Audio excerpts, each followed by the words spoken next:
রাত গভীর। একটি ছোট ভাঙাচোরা দরজার ভাড়া ঘর। সেই ঘরের সামনে বারান্দায় আর উঠোনে দাঁড়িয়ে আছে জিসান। তার ঠিক সামনেই বাড়ির মালিক, একজন পৌর মহিলা। তার পাশে দাঁড়িয়ে ফুপিয়ে ফুপিয়ে কাঁদছে তার মেয়ে রিনা। আশেপাশে জমেছে পাড়া প্রতিবেশী কয়েকজন উৎসুক মানুষ। সবার চোখে মুখে হিংস্রতা আর ঘৃণা। বাতাস ভারী হয়ে আছে তীব্র উত্তেজনা আর অবিশ্বাসে।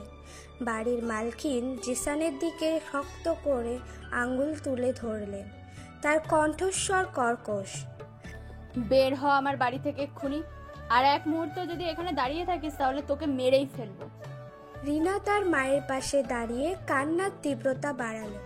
সে যেন এইমাত্র এক ভয়াবহ ঘটনার শিকার হয়েছে।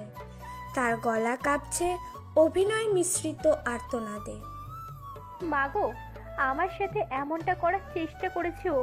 আমি মরে যাব, আমাকে বাঁচাও। জিসান স্তম্ভিত হয়ে দাঁড়িয়ে আছে। তার মুখ ফ্যাকাশে। কি হচ্ছে কিছুই যেন সে বিশ্বাস করতে পারছে না। চারপাশের হস্টাইল পরিবেশ তার কাছে অচেনা। জিসান তোতলানোর মতো করে বলল, আমি আমি কিছু করিনি চাচি। রিনা মিথ্যে বলছে। আমি তো। বাড়ির মালকিন তার কথা শেষ করতে দিলেন না। তিনি আরো জোরে চিৎকার করে উঠলেন। তার মুখ লাল হয়ে গেছে রাগে। মিথ্যা বলছে? আমার মেয়ে মিথ্যা বলছে? তোর মতো একটা রাস্তার ছেলে। তুই কি ভেবেছিস এই বাড়ির পরিবেশ নষ্ট করবি? ভেবেছিস আমরা কিচ্ছু বুঝবো না? আশেপাশের প্রতিবেশীরাও মাথা নাড়ছে। একজন মধ্যবয়স্ক পুরুষ, যার চোখে মুখে স্পষ্ট বিচারকের কাঠিন্য, বলল, দেখে মনে হয় ছেলেটার মতলব ভালো না।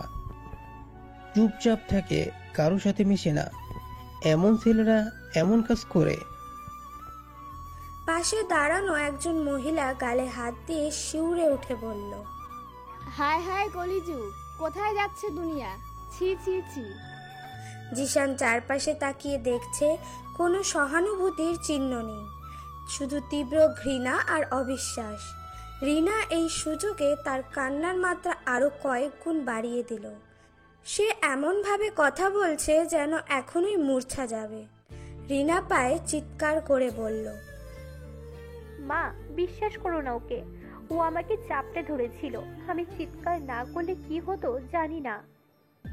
জিসানের চোয়াল শক্ত হয়ে আছে। ভেতরের কষ্টটা ধীরে ধীরে ক্ষোভে পরিণত হচ্ছে। এই মেয়েটার জন্য আজ সেই অপমানের শিকার। তার কণ্ঠস্বর শান্ত কিন্তু দৃঢ়। রিনা, তুমি কেন এমন মিথ্যা বলছো? আমি তোমাকে। বাড়ির মালকিনের চিৎকার তার কথাকে চাপা দিয়ে দিল। তিনি জিসানের দিকে তেড়ে এলেন। চুপ! একদম নাম ধরবি না আমার মেয়ে। তোর সাহস হয় কি করে? আমরা পুলিশ ডাকবো। চল সব, ওকে ধরো। কয়েকজন প্রতিবেশী জিসানের দিকে এগিয়ে আসতে শুরু করলো। জিসান দ্রুত দুপা পিছিয়ে গেল। তার সীমিত জিনিসপত্র ঘরের ভেতরেই পড়ে আছে, কিন্তু এই মুহূর্তে সেগুলো নেওয়ার কথা তার মাথায় আসছে না। তার আত্মসম্মান ধুলায় মিশে যাচ্ছে। জিসান পেছনে হাঁটতে হাঁটতে বলল, পুলিশ ডাকুন, পুলিশ। আমি ভয় পাই না। আমি কোনো অন্যায় করিনি। আপনারা আমার কথা একবার শুনুন। রিনা তার কান্না থামিয়ে এবার সরাসরি জিসানের দিকে তাকিয়ে হিস্টেরিয়াগ্রস্তের মতো চিৎকার করে উঠল। তার কণ্ঠে রাজ্যের ঘৃণা। আর কিসের কথা শুনবো? আমি নিজের চোখে নিজের চামড়ায় অনুভব করেছি তোর মতো পিশাচকে যেন জেলে পোষতে হয়। জিসানের চোখ দুটো হঠাৎ জ্বলে উঠল। অবিশ্বাস্য, এই মেয়েটা এত নিচে নামতে পারে। তার মানে ওই বিকেলের ঘটনাটা তীব্রভাবে ধাক্কা দিল। সে কিছু বলতে চেয়েও পারল না। এই মুহূর্তে কিছু বলা মানে আগুনে ঘি ঢালা। রিনার মা প্রায় ধাক্কা দিয়ে জিসানকে বারান্দা থেকে উঠানে ফেলে দিলেন। সে হোঁচট খেলো, কিন্তু পড়ে গেল না। দ্রুত উঠে দাঁড়ালো। তার জামা ধুলোয় মলিন। তার ভেতরের যন্ত্রণা আর বাইরের অপমান তাকে এক অদ্ভুত স্থিরতা দিল। সে আর তর্ক করল না।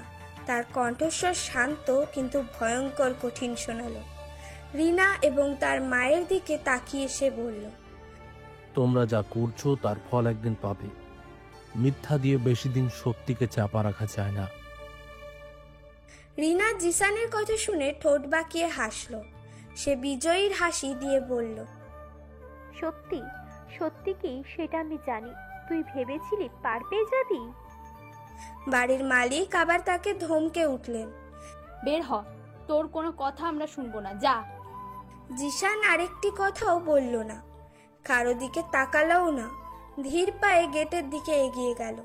তার পেছনে তখনও চলছে গালাগালি আর অভিশাপ। সে একবারও পেছনে ফিরে তাকালো না। এই বাড়ি, এই জায়গা তার কাছে বিষাক্ত হয়ে উঠেছে। এখানে আর এক মুহূর্ত নয়। জিসান হাঁটছে, ক্লান্ত, অপমানিত, উদ্দেশ্যহীনভাবে হাঁটছে।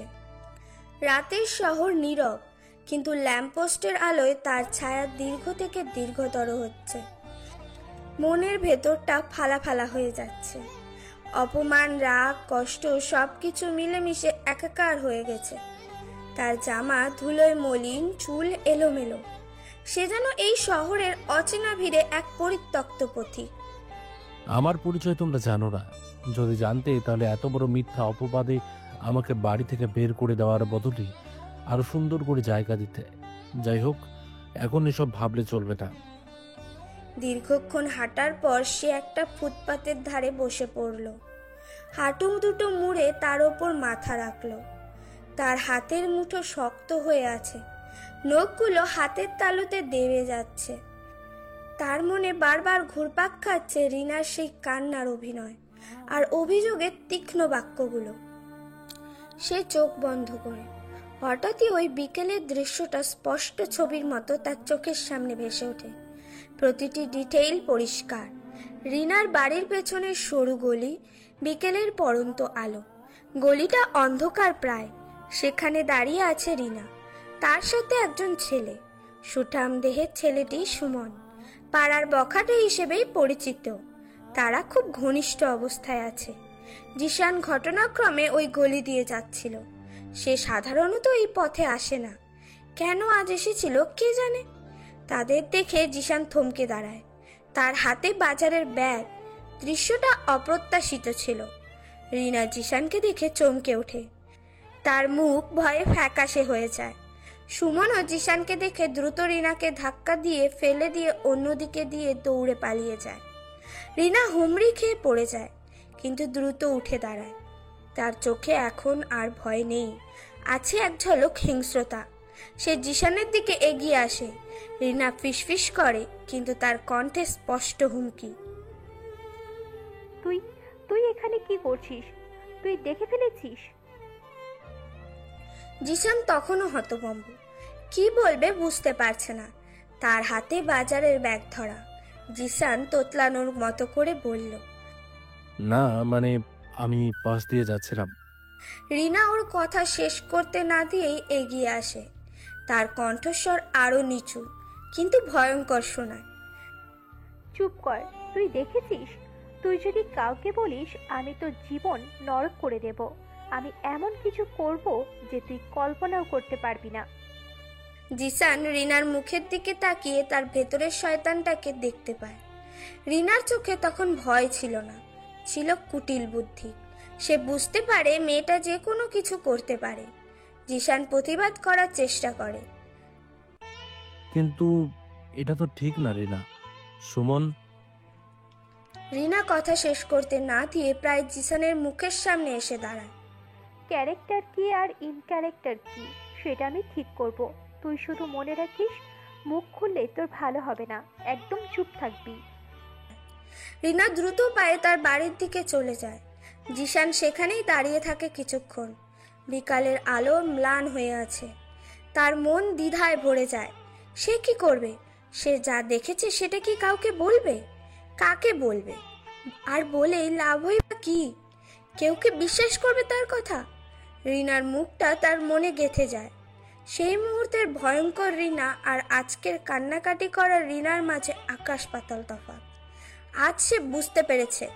জিসান ভাবনা থেকে বেরিয়ে আসে। রাতের রাস্তা, জিসান যেখানে বসেছিল সেখানেই জিসানের শরীর কাঁপছে। সে বুঝতে পারে রিনা কেন এমন করেছে। সে দেখে ফেলায় রিনার মনে ভয় ঢুকে গিয়েছিল। লোক জানাজানির ভয়ে সে নিজেই উল্টো জিসানকে ফাঁসিয়ে দিয়েছে। কি সহজ প্রতিশোধ, কি ভয়ঙ্কর চাল! তার সততা, তার অনাকাঙ্ক্ষিত উপস্থিতি তার কাল হয়েছে। জিসান ধীর কণ্ঠে নিজের সাথে নিজে কথা বলার মতো করে বলল, আমার দোষ। আমি কেন দেখতে গেলাম? কেন ওই গলিতে পা দিলাম? কেন কারো ব্যক্তিগত ব্যাপারে নাক গলালাম? আমার সরলতা, সেটাই আমার শত্রু হলো। সে আকাশের দিকে তাকায়। তারা ঝলমল করছে।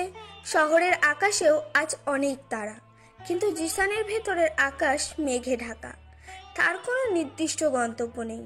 পকেটে যা টাকা আছে তা সামান্য। কোথায় যাবে সে? কাকে বলবে তার এই অবস্থার কথা? তার নিজের পরিবার, সে তো অনেক আগেই তাদের থেকে বিচ্ছিন্ন হয়ে গেছে। এখন কার কাছে যাবে? কে তাকে বিশ্বাস করবে? সে উঠে দাঁড়ায়। শরীর ভেঙে আসছে ক্লান্তিতে। আবার হাঁটতে শুরু করে। এবার তার হাঁটায় কোনো উদ্দেশ্য নেই, শুধু সামনে এগোনোর তাগিদ। শহরের আলো ঝলমলে রাস্তাগুলো তার কাছে উপহাসের মতো মনে হচ্ছে। এই বিশাল শহরে সে আজ সম্পূর্ণ একা, একদম একা, হোমলেস। পরের দিন সকাল, জিসান তার পুরনো বন্ধু রাশেদের সাথে দেখা করেছে। রাশেদ তাকে দেখে কিছুটা চমকে ওঠে। জিসানের মুখ ফোলা ফোলা, চোখ লাল, পোশাকটা এখনো কিছুটা মলিন। বোঝা যাচ্ছে সে সারা রাত ভালো করে ঘুমায়নি বা ভীষণ কষ্টের মধ্যে ছিল। রাশেদ জিসানের অবস্থা দেখে চিন্তিত মুখে বলল, আরে জিসান, তোর এ কি অবস্থা? কি হয়েছে রে? শরীর খারাপ? জিসানের একটা ফ্যাকাশে হাসি দেওয়ার চেষ্টা করে, কিন্তু পারে না। তার মুখে হাসি ফোটে না। সে রাশেদের পাশে বসে পড়ে। তার শরীর ভেঙে আসছে ক্লান্তিতে। মানসিক ধকল তাকে নিস্তেজ করে দিয়েছে। জিসান আস্তে করে বলল, আর বলিস না রাশেদ, একটু সমস্যায় পড়েছি। রাশেদ আগ্রহ নিয়ে জিসানের দিকে তাকায়। সে জিসানের বন্ধু, বিপদে পাশে থাকবে এটাই স্বাভাবিক। সে জিসানের কাঁধে হাত রাখে। সমস্যা? কি সমস্যা আমাকে বল, আমরা বন্ধু না? হয়তো আমি কোনোভাবে সাহায্য করতে পারি। জিসান কিছুক্ষণ চুপ করে থাকে। সে রাশেদকে সবটা খুলে বলতে ইতস্তত করছে। এত বড় একটা মিথ্যা অপবাদের কথা বললে রাশেদ হয়তো বিশ্বাস নাও করতে পারে, অথবা তার প্রতি করুণা দেখাতে পারে। কোনোটিই জিসান চায় না। সে শুধু স্বাভাবিক হতে চায়, এই পরিস্থিতি থেকে বেরিয়ে আসতে চায়। জিসানের দৃষ্টি অন্যদিকে সরিয়ে বলল, তেমন কিছু না, আসলে যেখানে থাকতাম সেখানে একটা ঝামেলা হয়েছে, আর থাকতে পারছি না। রাশেদ ভ্রু কুঁচকে তাকায়। থাকতে পারছিস না মানে? কোথায় থাকবি তাহলে এখন? খাওয়া দাওয়া করছিস কিছু?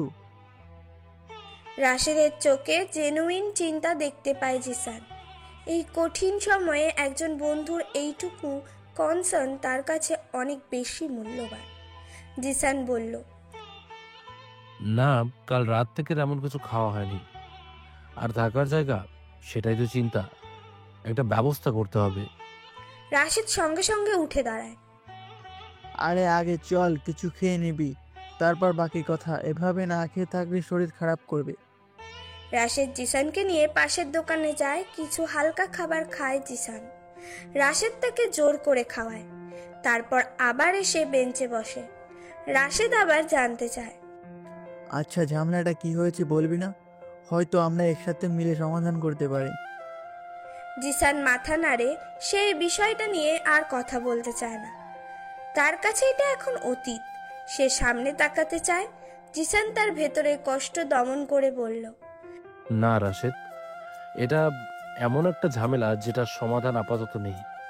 শুধু এটুকু জেনে রাখো যে আমি আর এই জায়গায় থাকতে পারছি না।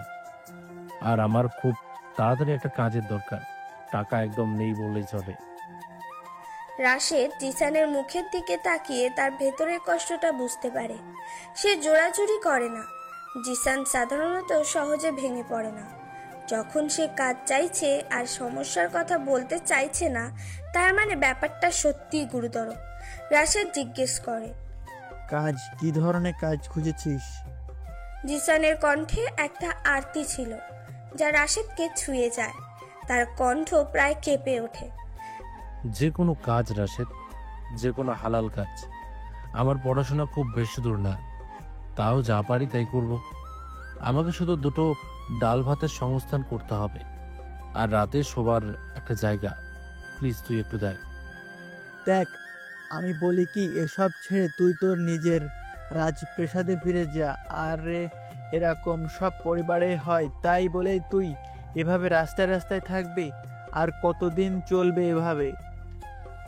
না, আমি ওই বাড়িতে যাব না যতক্ষণ না উনি ওনার ভুল বুঝতে পারবে। প্লিজ তুই ওই বিষয় নিয়ে আর কিছু বলিস না। ওনাকে একটা শিক্ষা দেওয়া দরকার। এখন তুই একটা আমাকে কাজ খুঁজে দে প্লিজ। রাশেদ কিছুক্ষণ চিন্তা করে, তার মাথায় কিছু আইডিয়া আসে। সে পকেট থেকে ফোন বের করে নম্বর খুঁজতে থাকে। রাশেদ ফোনে একজনের নাম্বার ডায়াল করে কথা বলতে শুরু করে। জিসান অধীর আগ্রহে অপেক্ষা করে। রাশেদের কথোপকথন থেকে জিসান বুঝতে পারে যে এই রেস্টুরেন্টের লোক দরকার। রাশেদ ফোন কানে ধরে কথা বলছে আর মাঝে মাঝে হ্যাঁ বা না বলছে। রাশেদ ফোন রেখে মুখে হালকা হাসি ফুটিয়ে বলে, হ্যাঁ, পেয়ে গেছি। ওই ক্যাফে প্যারাডাইস রেস্টুরেন্টে লোক লাগবে। বাসাবর দিকে ম্যানেজার ভাই বলল কাল সকালে এই বিষয়ে বিস্তারিত কথা বলবে। নতুন স্টাফ খুঁজেছে ওরা। পরিচ্ছন্নতার কাজ বা অন্যান্য টুকটাক কাজ থাকবে। স্যালারি খুব বেশি না হলেও থাকা খাওয়ার একটা ব্যবস্থা হয়ে যেতে পারে। জিসানের চোখে আশার আলো জ্বলে ওঠে। ডুবে যাওয়া মানুষ খড়কুটো পেলেও আঁকড়ে ধরে। জিসানের কাছে খবরটা সেরকমই। এই মুহূর্তে তার এটাই সবচেয়ে বেশি প্রয়োজন ছিল। জিসান কৃতজ্ঞ কণ্ঠে বলল, ধন্যবাদ রাশেদ, অনেক ধন্যবাদ। তুই আমার অনেক বড় উপকার করলি। আরে ধন্যবাদ দিচ্ছিস কেন? আমরা বন্ধু, আর উপকার তো আমিও কিছু করিনি, শুধু খবরটা দিয়েছি। বাকিটা তো তোকেই সামলাতে হবে। কাল সকালে কথা হবে। তারপর জিসান একটু একটু ইতস্তত করে জানতে চাইল, আর রাশেদ, আজকে রাতটা থাকার ব্যবস্থাটা যদি করে দিস। রাশেদ জিসানের কাঁধে হাত রাখে, তার মুখে বন্ধুর প্রতি চিন্তা। আরে এর জন্য বলতে হয়? চল আমার মেসে চল। আমার রুমমেট কাল বাইরে গেছে, বেডটা ফাঁকা আছে, কোনো সমস্যা হবে না। কাল সকালে উঠে রেস্টুরেন্টে যাস। জিসানের গলা ধরে আসে। এই বিপদের সময় একজন বন্ধুর এইটুকু সমর্থন তার কাছে পৃথিবীর সবকিছুর চেয়ে মূল্যবান মনে হয়। সে কষ্টে একটা ঢোক গিলে বলল, চল। অনেক ধন্যবাদ বন্ধু। তারা একসাথে উঠে দাঁড়ায়। চারপাশের জীবন তার নিজস্ব গতিতে চলছে। জিসান জানে পথ কঠিন, তার সামনে অনিশ্চয়তা ভরা এক নতুন জীবন। তার বাবা আর রিনার দেওয়া অপবাদ আর কষ্টের বোঝা বুকে নিয়ে সে নতুন এক ঠিকানার উদ্দেশ্যে পা বাড়ায়, যেখানে তার জন্য অপেক্ষা করছে সম্পূর্ণ নতুন এক জীবন আর একজন নতুন মানুষ।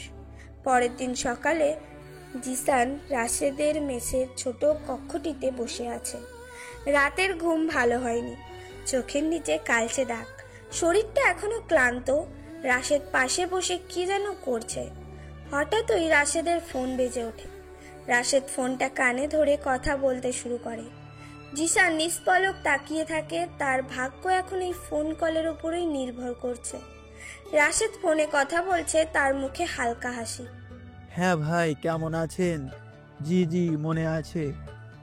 আরে না, ডিস্টার্ব করিনি, একটা খবর জানার জন্য ফোন দিলাম। ওই যে কালকে বলেছিলেন আপনাদের রেস্টুরেন্টে লোক লাগবে। জিসান সোজা হয়ে বসে। তার হৃদস্পন্দন যেন বেড়ে গেছে। সে রাশেদের মুখের দিকে তাকিয়ে বোঝার চেষ্টা করছে কি কথা হচ্ছে। রাশেদ ফোনের অন্য প্রান্তে থাকা লোকটির কথা মনোযোগ দিয়ে শুনছে, মাঝে মাঝে হ্যাঁ বা না বলছে। আচ্ছা, এখন কি লোক নিচ্ছেন আপনারা? নতুন কেউ জয়েন করেছে? ও তাহলে তো ভালোই হলো। আসলে আমার একজন বন্ধু আছে, খুবই বিপদে পড়েছে, একটা কাজের খুব দরকার। সে কোনো কাজকে ছোট মনে করে না, খুব হার্ডওয়ার্কিং। যদি আপনাদের ওখানে কোনো ব্যবস্থা হতো।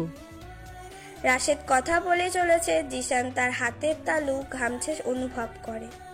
প্রতিটি শব্দ যেন তার কাছে খুবই গুরুত্বপূর্ণ। রাশেদ আবার শুনছে, তার মুখে কিছুটা আশার আলো দেখা যায়। আচ্ছা আচ্ছা ভাই, বুঝলাম। তাহলে কি তাকে একবার যেতে বলবো? আজকেই? ঠিক আছে ভাই, কোনো সমস্যা নেই। শুধু কোথায় যেতে হবে আর কার সাথে দেখা করতে হবে যদি একটু বলে দেন। রাশেদ ফোনটা ধরে থাকে অন্য প্রান্তের লোকটির কাছ থেকে ঠিকানা আর নির্দেশনা নেয়। জিসান অধৈর্য হয়ে অপেক্ষা করছে, মনে হচ্ছে প্রতিটি মুহূর্ত যেন অন্তকাল ধরে চলছে।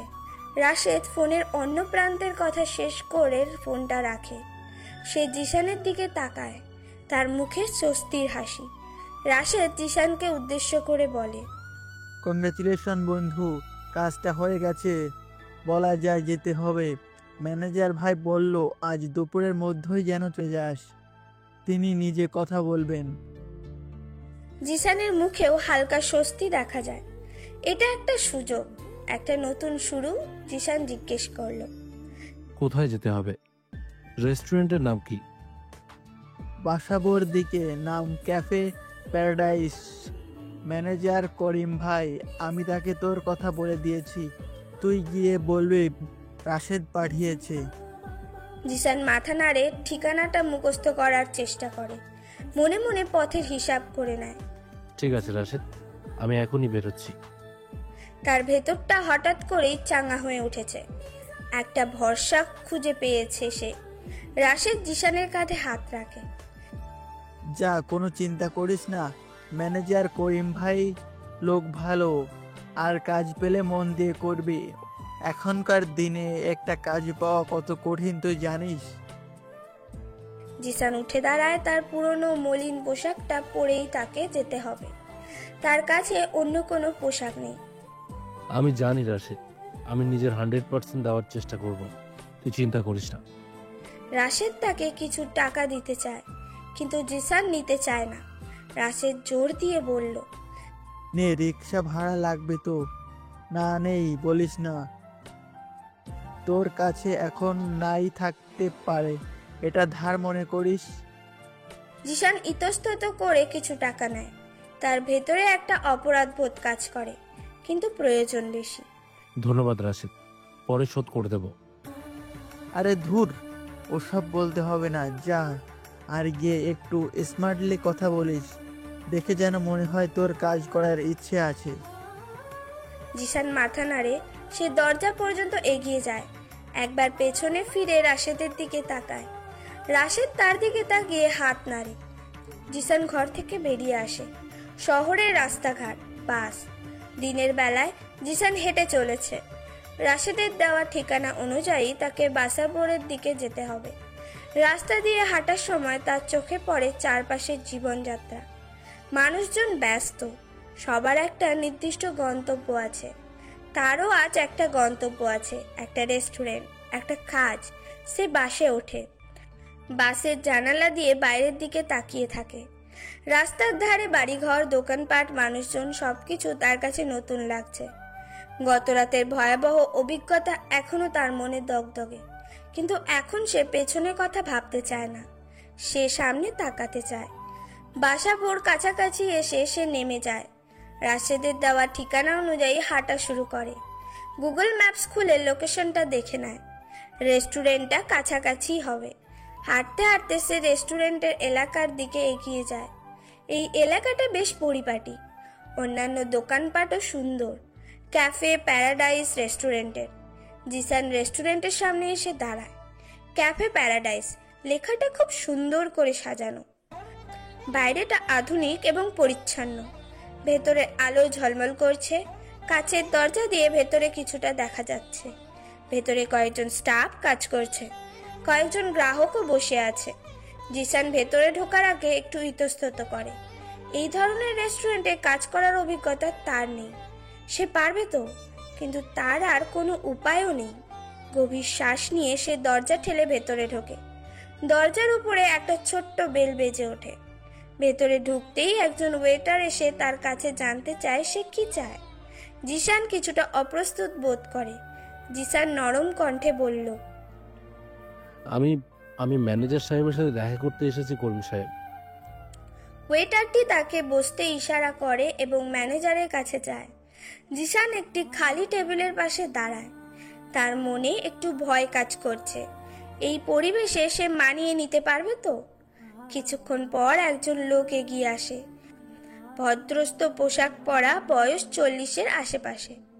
ইনি ম্যানেজার করিম সাহেব। ম্যানেজার করিম জিসানের দিকে তাকিয়ে তার আগমনের কারণ বুঝতে পারেন। রাশেদ তার বর্ণনা দিয়েছিল। ম্যানেজার করিম জিজ্ঞেস করলেন, তুমি কি জিনিস? রাশেদ তোমার কথা বলছে। জি স্যার, আমি জিসান। ম্যানেজার করিম জিসানকে বসতে বললেন। জিসান বসার আগে একটু ইতস্তত করে। ম্যানেজার করিম বললেন, আরে বসো বসো, কোনো সমস্যা নেই। রাশেদ বলেছিল তোমার একটা কাজ খুব দরকার। তুমি কি ধরনের কাজ খুঁজছো? জিসান টেবিলের একপাশে বসলো, তার হাত দুটো জড়ো করে রেখেছে। জি স্যার, যে কোনো কাজ, পরিচ্ছন্নতার কাজ, টেবিল পরিষ্কার করা, পানি দেওয়া, যা বলবেন তাই করব। আমার কোনো অভিজ্ঞতা নেই এই ধরনের কাজে, কিন্তু আমি শিখতে পারবো। ম্যানেজার করিম জিসানের কথাগুলো মনোযোগ দিয়ে শুনলেন। তার চোখে মুখে সত্যতার ছাপ দেখা যায়।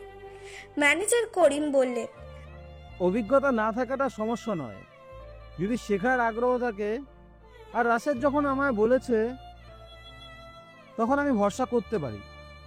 আমরা একজন অলরাউন্ডার খুঁজছি, মানে সব ধরনের কাজ করতে পারবে।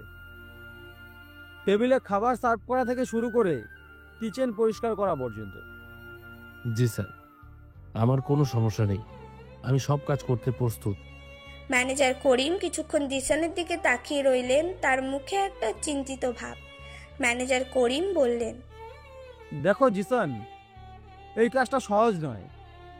অনেক সময় ধরে কাজ করতে হবে, ছুটির দিনেও ডিউটি থাকতে পারে, আর স্যালারি খুব বেশি নয়। থাকা খাওয়া ব্যবস্থা আছে এখানে, ওপরে স্টাফদের থাকার ছোট রুম আছে। জিসান এই কথাগুলো শুনে আশ্বস্ত হয়।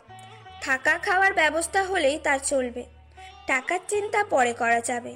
জিসান দৃঢ় কণ্ঠে বলল, আপনার সব শর্তই মেনে নিতে রাজি স্যার। আমার এখন একটা কাজের খুব দরকার। ম্যানেজার করিম জিসানের চোখের দিকে তাকালেন। ছেলেটার চোখে মুখে কষ্টের ছাপ স্পষ্ট, কিন্তু তার কণ্ঠস্বরে একটা আত্মবিশ্বাস আছে। ম্যানেজার করিম তার চেয়ারে হেলান দিয়ে বসলেন। ঠিক আছে, রাশেদ যখন তোমার কথা বলেছে, আমি তোমাকে একটা সুযোগ দিতে পারি। তবে মনে রাখবে, কোনো ফাঁকি চলবে না, কাজ ঠিকঠাক মতো করতে হবে। জিসানের মুখে একটা স্বস্তির হাসি ফুটে ওঠে, সে যেন হাঁপ ছেড়ে বাঁচে। জিসান বলল, ধন্যবাদ স্যার, আমি আপনাকে হতাশ করব না, কথা দিচ্ছি। ম্যানেজার করিম হালকা হাসলেন। ঠিক আছে, তাহলে আজ থেকে শুরু করে দাও। আমি একজন সিনিয়র স্টাফকে বলে দিচ্ছি, সে তোমাকে সব বুঝিয়ে দেবে। ম্যানেজার করিম তার ডেস্ক থেকে উঠে দাঁড়ালেন। জিসানও দ্রুত উঠে দাঁড়ালো। ম্যানেজার করিম একজন সিনিয়র স্টাফকে ডেকে জিসানকে তার সাথে পরিচয় করিয়ে দিলেন। সিনিয়র স্টাফটি কিছুটা বিরস মুখে জিসানকে দেখল, যেন নতুন কেউ আসায় সে খুব একটা খুশি নয়। সিনিয়র স্টাফ জিসানের দিকে তাকিয়ে বলে, নতুন ছেলে, চল আমার সাথে। জিসান সিনিয়র স্টাফের পিছু পিছু যায়। ম্যানেজার করিম তার দিকে তাকিয়ে থাকেন। তার মনে হয় ছেলেটা হয়তো টিকে যাবে, অথবা হয়তো রাশেদের কথা শুনে একটু বেশি ঝুঁকি নিলেন। সিনিয়র স্টাফ জিসানকে রেস্টুরেন্টের ভেতরে ঘুরিয়ে দেখায়, কোথায় কিচেন, কোথায় স্টোর রুম, কোথায় কাস্টমার এরিয়া। সে জিসানকে প্রাথমিক কাজগুলো বুঝিয়ে দেয়। সিনিয়র স্টাফ বিরক্তি নিয়ে বলে, এই দেখ, এটা মোছার কাপড়, এটা দিয়ে টেবিল মুছবি, এটা দিয়ে মেঝে মুছবি, দুটো কাপড় যেন এক না হয়। এই বালতি, এটাতে জল নেবি, এই ফিনাইল। জিসান মনোযোগ দিয়ে সব শোনে, তার চোখে মুখে শেখার আগ্রহ। সিনিয়র স্টাফ হাত ইশারা করে বলে, কাস্টমার আসলে আগে পানি দিবি, তারপর মেনু কার্ড দিবি। অর্ডার নেওয়ার সময় ভুল করবি না, আর সবসময় হাসি মুখে থাকবি, পারবি তো? জিসান মাথা নাড়ে। জি ভাইয়া, পারবো। সিনিয়র স্টাফ একটা চাপা দীর্ঘশ্বাস ফেলে, যেন সে মনে মনে বলছে, দেখি কতদিন টিকতে পারিস। জিসানকে একটা সাধারণ পোশাক দেওয়া হয়, যেটা স্টাফরা কাজের সময় পরে। সে দ্রুত পোশাকটা পাল্টে আসে। এখন সে এই রেস্টুরেন্টের একজন স্টাফ। জিসান কাজ শুরু করে দেয়। প্রথমে তাকে টেবিল পরিষ্কার করার কাজ দেওয়া হয়। সে খুব মন দিয়ে প্রতিটি টেবিল মুছতে থাকে। তার কাজ করার ধরন পরিচ্ছন্ন এবং মনোযোগী। সে কোনো কথা বলছে না, শুধু নিজের কাজ করে যাচ্ছে। অন্যান্য স্টাফরা তাকে আর চোখে দেখছে। তাদের মধ্যে চাপা ফিসফাস চলছে নতুন ছেলেটিকে নিয়ে। জিসান সেই দিকে পাত্তা দেয় না। তার কাছে কাজটাই এখন সবচেয়ে গুরুত্বপূর্ণ। এটাই তার টিকে থাকার একমাত্র উপায়। সে মেঝে ঝাড়ু দেয়, মোছে, গ্লাস পরিষ্কার করে। তার প্রতিটি নড়াচড়া যেন হিসাব করা। সে যেন প্রমাণ করতে চায় যে সে পারবে। সে এই সুযোগটা হারাবে না। তার ভেতরে কষ্টটাকে সে কাজের মধ্যে দিয়ে ভুলতে চেষ্টা করে। শারীরিক পরিশ্রম তাকে মানসিক যন্ত্রণা থেকে কিছুটা হলেও মুক্তি দেয়। আমি প্রমাণ করে দেব যে আমি পারি। রেস্টুরেন্টে লাঞ্চের ভিড় কিছুটা কমে এসেছে। জিসান তখনও মন দিয়ে কাজ করে চলেছে। তার কপাল বেয়ে ঘাম পড়ছে। সে একটি টেবিল পরিষ্কার করছিল। হঠাৎ রেস্টুরেন্টের মূল দরজা খুলে যায়। ভেতরে প্রবেশ করে মারিয়া। রেস্টুরেন্টের মালিক সে। তার উপস্থিতি পুরো পরিবেশটাকে যেন আলোকিত করে তোলে। তিনি খুব সুন্দরী। তার পরনে আধুনিক পোশাক, মুখে স্নিগ্ধ হাসি। তার হাঁটার মধ্যে একটা আত্মবিশ্বাস আছে। তার চোখে মুখে ব্যবসার তীক্ষ্ণ বুদ্ধি থাকলেও তার মধ্যে একটা কমনীয়তা বিদ্যমান। মারিয়া ভেতরে ঢুকেই চারপাশের পরিবেশ দেখে নেয়। তার চোখে সবকিছুর খুঁটিনাটি ধরা পড়ে। সে ম্যানেজারের সাথে কথা বলার জন্য এগিয়ে যায়। ম্যানেজার করিম মারিয়াকে দেখে এগিয়ে আসেন। ম্যানেজার করিম সম্মানের সাথে বললেন, ম্যাডাম ভালো আছেন? মারিয়া হাসি মুখে উত্তর দিলেন। মারিয়া রেস্টুরেন্টের ভেতরে সবকিছু পর্যবেক্ষণ করছে, স্টাফদের কাজ দেখছে। হঠাৎ তার চোখ জিসানের উপরে পড়ে। জিসান তখন মেজে পরিষ্কার করছে খুব মন দিয়ে, তার পিঠ মারিয়ার দিকে। জিসানের কাজের প্রতি একাগ্রতা মারিয়ার দৃষ্টি আকর্ষণ করে। সে এত মন দিয়ে কাজ করছে যেন পৃথিবীর আর কোনো দিকে তার মনোযোগ নেই। মারিয়া জিসানের দিকে কিছুক্ষণ তাকিয়ে থাকে। ছেলেটা নতুন মনে হচ্ছে। তার চেহারা, মারিয়ার চোখ মুখে হালকা বিস্ময়। ছেলেটা দেখতে বেশ সুঠাম এবং সুদর্শন। তার মলিন পোশাকেও একটা দৃঢ়তা আছে। মারিয়ার মনের ভেতরে একটা ভালো লাগার অনুভূতি তৈরি হয়। এই ধরনের চেহারার কাউকে তিনি তার রেস্টুরেন্টে আগে দেখেনি। মারিয়া ম্যানেজারের দিকে ফিরে আস্তে করে জিজ্ঞেস করলেন, করিম সাহেব, ওই ছেলেটাকে নতুন মনে হচ্ছে। ম্যানেজার করিম জিসানের দিকে তাকালেন। জি ম্যাডাম, ও নতুন, আজই জয়েন করেছে। রাশেদ ওর কথা বলেছিল। জিসান নাম ওর। মারিয়া জিসানের দিকে তাকিয়ে আছে। সে জিসানের কাজ দেখছে। তার মনে হচ্ছে ছেলেটার মধ্যে কিছু একটা বিশেষত্ব আছে। শুধু দেখতে হ্যান্ডসাম নয়, তার কাজের প্রতি মনোযোগও লক্ষণীয়। মারিয়া ম্যানেজারের সাথে কথা বলতে বলতে জিসানের দিকেই ইঙ্গিত করে। রাশেদ কি? ও কি ওর রেফারেন্স এসেছে? জি ম্যাডাম, রাশেদ আমাদের পুরনো স্টাফ ছিল। জানেন তো, ওর বন্ধু ছেলেটা খুব বিপদে পড়েছে বলেছিল রাশেদ, তাই একটা কাজের খুব দরকার। ম্যানেজার করিম জিসান সম্পর্কে যতটুকু জানেন ততটুকু মারিয়াকে বললেন। মারিয়া জিসান সম্পর্কে আরো জানতে আগ্রহী হয়। বিপদে পড়েছে? কি হয়েছে ওর? ম্যানেজার করিম ইতস্তত করেন। ঠিক জানি না ম্যাডাম, বিস্তারিত সবকিছু বলিনি। শুধু বলেছিল ছেলেটা খুব সৎ আর হার্ডওয়ার্কিং। মারিয়া জিসানের দিকে তাকিয়ে আছে। ছেলেটা এখনো কাজ করে চলেছে। তার মুখ দেখতে পাচ্ছেন মারিয়া। কঠিন পরিস্থিতিতেও যেন একটা স্থিরতা আছে তার মুখে। মারিয়ার মনে হয় এই ছেলেটার ভেতরে কিছু একটা লুকোনো আছে। তার চেহারায় একটা গভীরতা আছে যা সাধারণত দেখা যায় না। মারিয়া ম্যানেজারের সাথে কথা শেষ করে রেস্টুরেন্ট ঘুরে দেখতে থাকে, কিন্তু তার চোখ বারবারই জিসানের দিকে চলে যায়। জিসান তখনও তার কাজে ব্যস্ত। মেঝে মোছা শেষ করে সে এবার টেবিল সেট করতে যাবে। মারিয়া একটি খালি টেবিলের পাশে এসে দাঁড়ালো।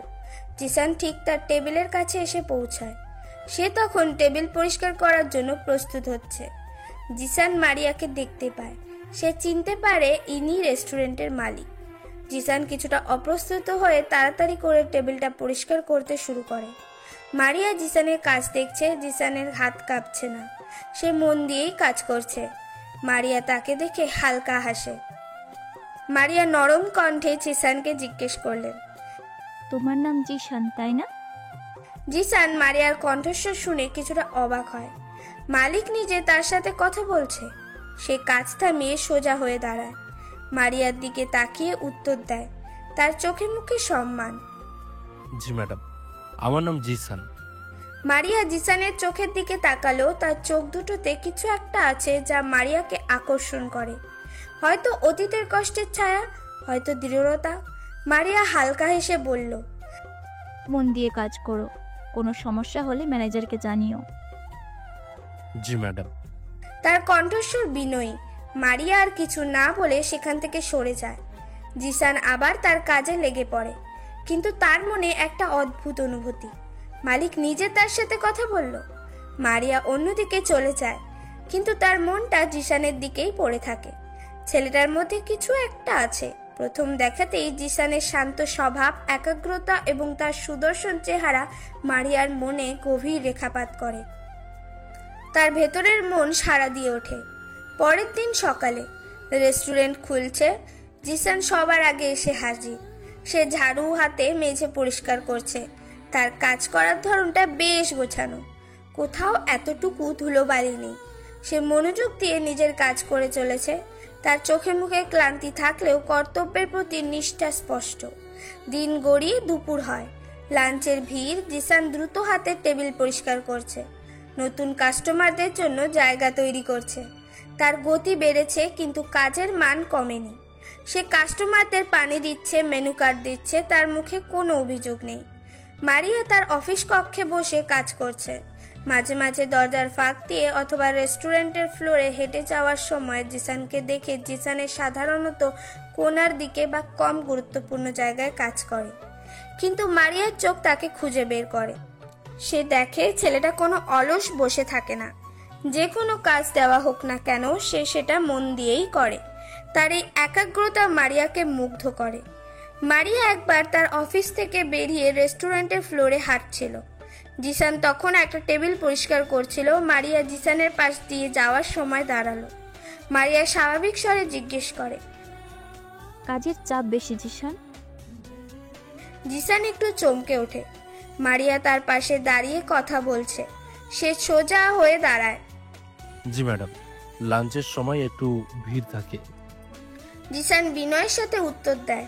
মারিয়া তার কাজ দেখছে, টেবিলটা চকচক করছে। মারিয়া বলল, ভালোই কাজ করছো, পরিচ্ছন্নতার ব্যাপারে তোমার মনোযোগ আছে। জিসানের মুখে হালকা লাজুক হাসি ফুটে ওঠে। মালিকের প্রশংসা তার ভালো লাগে।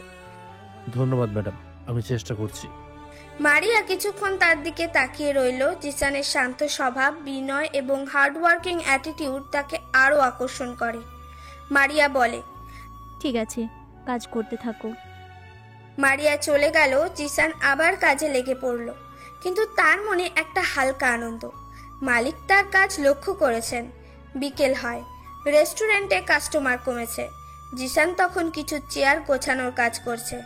মারিয়া তার পাশে দিয়েই যাচ্ছিল, হাতে কিছু কাগজপত্র।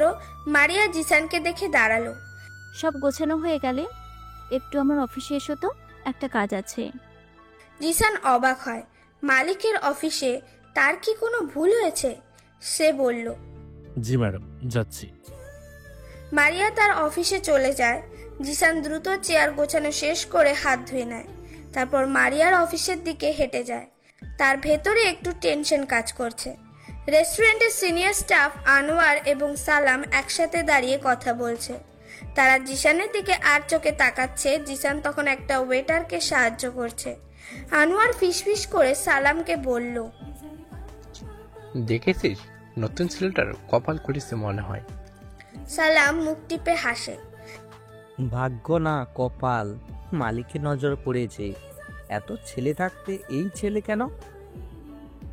বুঝলি না, হ্যান্ডসাম ছেলে দেখে মালিকের মনে ধরেছে। আমাদের দিকে তো ফিরেও দেখায় না। আরে বাবা, মালিকের টাকা আছে, ক্ষমতা আছে, সে তো ভালো জিনিসই দেখবে। আমাদের মতো খাটুরেদের আর কে দেখবে? তাদের কথায় স্পর্শ ঈর্ষা। তারা জিসানকে পছন্দ করছে না। একজন নতুন ছেলে এসে মালিকের প্রিয় পাত্র হোক, এটা তারা চায় না। পরে একদিন জিসান কিচেনে কাজ করছে। আনোয়ার সেখানে এসে দাঁড়ায়, তার মুখে একটা বিরক্তি ভাব। আনোয়ার জিসানের দিকে তাকিয়ে বলল, ওহো, বাবু কাজ করছেন দেখছি, এত দেরি করলে হবে? মালিকের প্রিয় হয়েছিস বলে কি কাজের চাপ কমে গেছে নাকি? জিসান আনোয়ারের কথায় পাত্তা দেয় না, সে নিজের কাজ করে চলেছে। আনোয়ার আবার বলল, শোন নতুন, মালিকের সুজনরে হয়তো কিছুদিন থাকতে পারবি, কিন্তু এই রেস্টুরেন্টের আসল স্টাফ আমরা। আমাদের ঘাটাতে যাস না যান, আর মনে রাখিস তুই কে আর আমরা কে। জিসান শান্তভাবে আনোয়ারের দিকে তাকায়, তার চোখে কোনো ভয় নেই, শুধু একটা শীতল দৃষ্টি।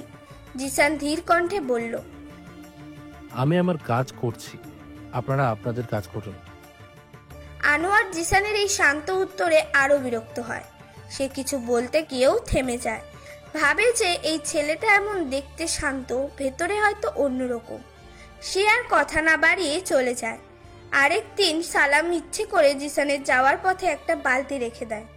জিসান প্রায় পড়েই যাচ্ছিল, কোনো মতে নিজেকে সামলায়। সালাম পাশ থেকে দাঁড়িয়ে হাসছে।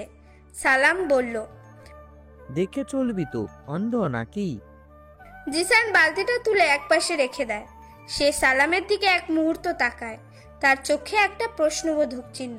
সে জানে এটা ইচ্ছে করে করা হয়েছে, কিন্তু সে কোনো প্রতিক্রিয়া দেখায় না, ঝামেলা করতে চায় না। সালাম জিসানের কোনো প্রতিবাদ না দেখে আরো উৎসাহী হয়। সে মনে করে জিসান ভয় পেয়েছে। এই ধরনের ছোট ছোট ঘটনা প্রায়ই ঘটতে থাকে। সিনিয়র স্টাফরা জিসানকে এড়িয়ে চলার চেষ্টা করে, না হয় তাকে হেনস্থা করার সুযোগ খোঁজে, কিন্তু জিসান শান্তভাবে সবকিছু মোকাবেলা করে যায়। তার একমাত্র লক্ষ্য মন দিয়ে কাজ করা এবং এই জায়গাটা ধরে রাখা। রাত হয়েছে, রেস্টুরেন্ট বন্ধ হওয়ার সময়। বেশিরভাগ স্টাফ চলে গেছে। ম্যানেজার করিম হিসেব মেলাচ্ছেন। জিসান রেস্টুরেন্টের ফ্লোর পরিষ্কার করছে। মারিয়া তার অফিসে বসে ল্যাপটপে কাজ করছে। জিসান মারিয়ার অফিস রুমের দরজার পাশ দিয়ে যাচ্ছিল। মারিয়া তাকে দেখে ডাকলো। মারিয়ার নরম স্বরে বলল, জিসান, ভেতরে এসো। জিসান অফিসে ঢোকে, মারিয়ার ডেস্কের সামনে দাঁড়ায়। মারিয়ার ল্যাপটপ থেকে চোখ তুলে জিসানের দিকে তাকায়। তার চোখে মুখে ক্লান্তি, কিন্তু একটা স্নিগ্ধতা আছে। মারিয়া বলল, সব কাজ শেষ তোমার? জি ম্যাডাম, ফ্লোর মোছা প্রায় শেষ। মারিয়ার চেয়ারে একটু হেলান দিয়ে বসলো। বুঝতে পারো। জিসান ইতস্তত করে। স্টাফরা মালিকের সামনে চেয়ারে বসে না সাধারণত। মারিয়া মৃদু হেসে বলল, আরে বসো, এখন তো আর ডিউটির সময় নেই। জিসান ধীরে ধীরে একটা চেয়ারে বসে। সে একটু অপ্রস্তুত বোধ করছে। মারিয়া তার দিকে তাকিয়ে আছে। মারিয়া জিজ্ঞেস করে, তুমি কি রাতে এখানেই থাকো? জি ম্যাডাম। মারিয়া কিছুক্ষণ চুপ করে থাকে, তারপর জিজ্ঞেস করলেন, বাড়ি কোথায় তোমার? জিসান এই প্রশ্নটার জন্য প্রস্তুত ছিল না। সে কি উত্তর দেবে, তার আসল বাড়ি নাকি যেখানে শেষ ভাড়া ছিল? জিসান ধীরে ধীরে বলল, আমার আসলে নির্দিষ্ট কোনো বাড়ি নেই ম্যাডাম। মারিয়ার চোখের মুখে প্রশ্ন জাগে। মানে তোমার পরিবার নেই? জিসান কি বলবে বুঝতে পারে না। সে মাথা নিচু করে নেয়। তার অতীতের কষ্টটা আবার মনে পড়ে যায়। জিসান আস্তে করে বলল, ছিল ম্যাডাম, কিন্তু এখন আমি একা থাকি। মারিয়া জিসানের ভেতরের কষ্টটা বুঝতে পারে। সে আর বেশি ঘাটালো না। প্রসঙ্গ পরিবর্তন করে মারিয়া বলল, আচ্ছা, তোমার কাজের ধরনটা আমার খুব ভালো লেগেছে। তুমি খুব মন দিয়ে কাজ করো। অনেক স্টাফ আছে যারা ফাঁকি দেওয়ার সুযোগ খোঁজে। জিসান মাথা তোলে। মারিয়ার প্রশংসায় তার ভালো লাগে। আমি চেষ্টা করি ম্যাডাম, যখন একটা কাজ পেয়েছি সেটা মন দিয়ে করাই উচিত। মারিয়া জিসানের কথায় মুগ্ধ হয়। এই ছেলেটার মধ্যে একটা দৃঢ়তা আছে যা তার বাইরের শান্ত চেহারায় বোঝা যায় না। মারিয়া হেসে বলে, তোমার এই মনোভাবের জন্য ধন্যবাদ।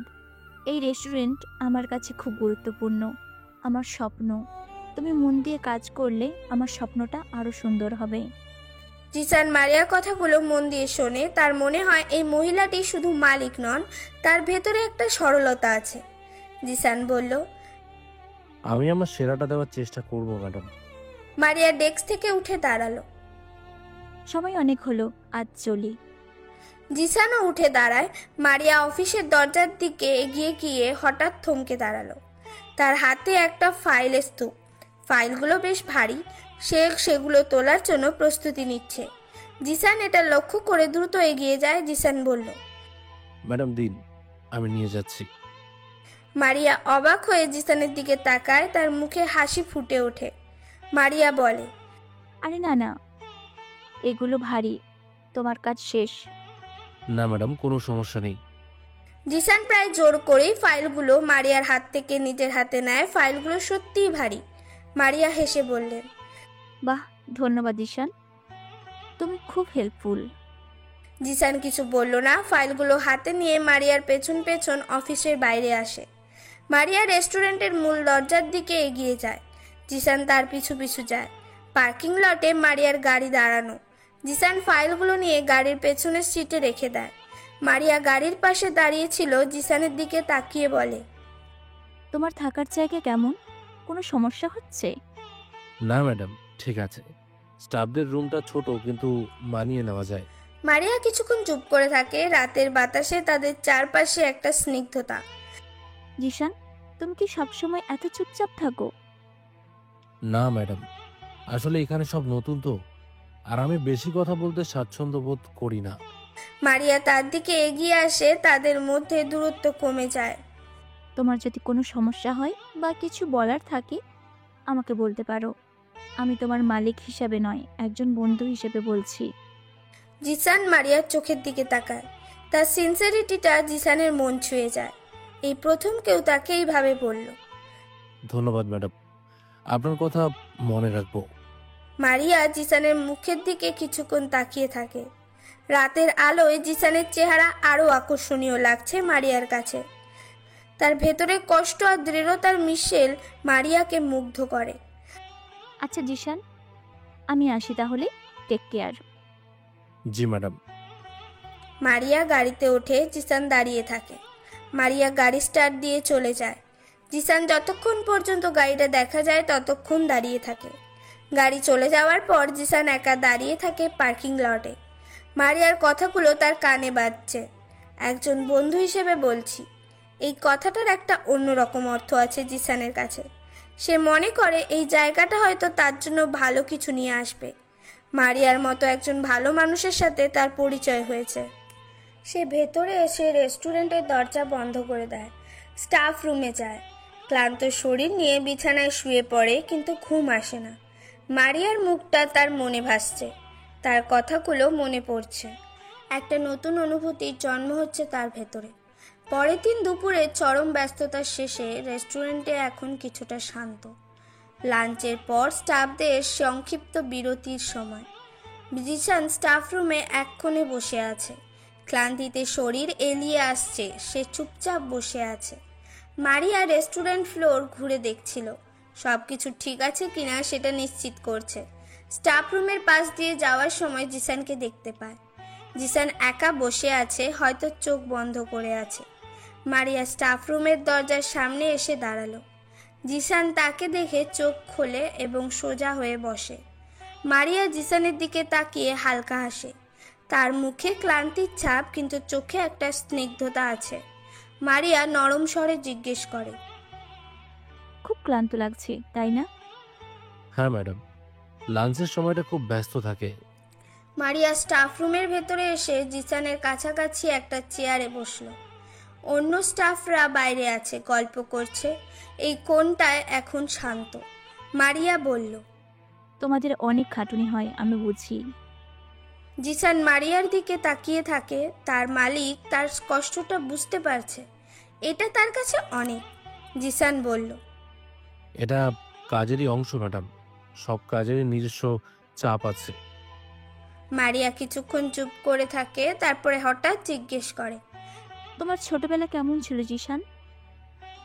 জিসান এই প্রশ্নটা আশা করেনি। তার ছোটবেলা তো ছিল অন্যরকম, প্রাচুর্যে ভরা, কিন্তু একাকী। সে মারিয়ার চোখের দিকে তাকায়। কতটা বলা যায়, কতটা লুকোনোর দরকার, জিসান সাবধানে উত্তর দেয়, আমার ছোটবেলা মানে আর 10টা সাধারণ ছোটবেলার মতোই ছিল ম্যাডাম। মারিয়া জিসানের মুখের দিকে তাকিয়ে বোঝার চেষ্টা করে। তার উত্তরে স্পষ্ট একটা দ্বিধা। সাধারণ, কিন্তু তোমার কথায় কেমন যেন মনে হয় তুমি সাধারণ ছিলে না, অসাধারণ ছিলে। জিসান কি বলবে বুঝতে পারে না। সে হালকা হাসার চেষ্টা করে। সব মানুষের মধ্যেই কিছু না কিছু অসাধারণত্ব থাকে ম্যাডাম, বাইরে থেকে হয়তো বোঝা যায় না।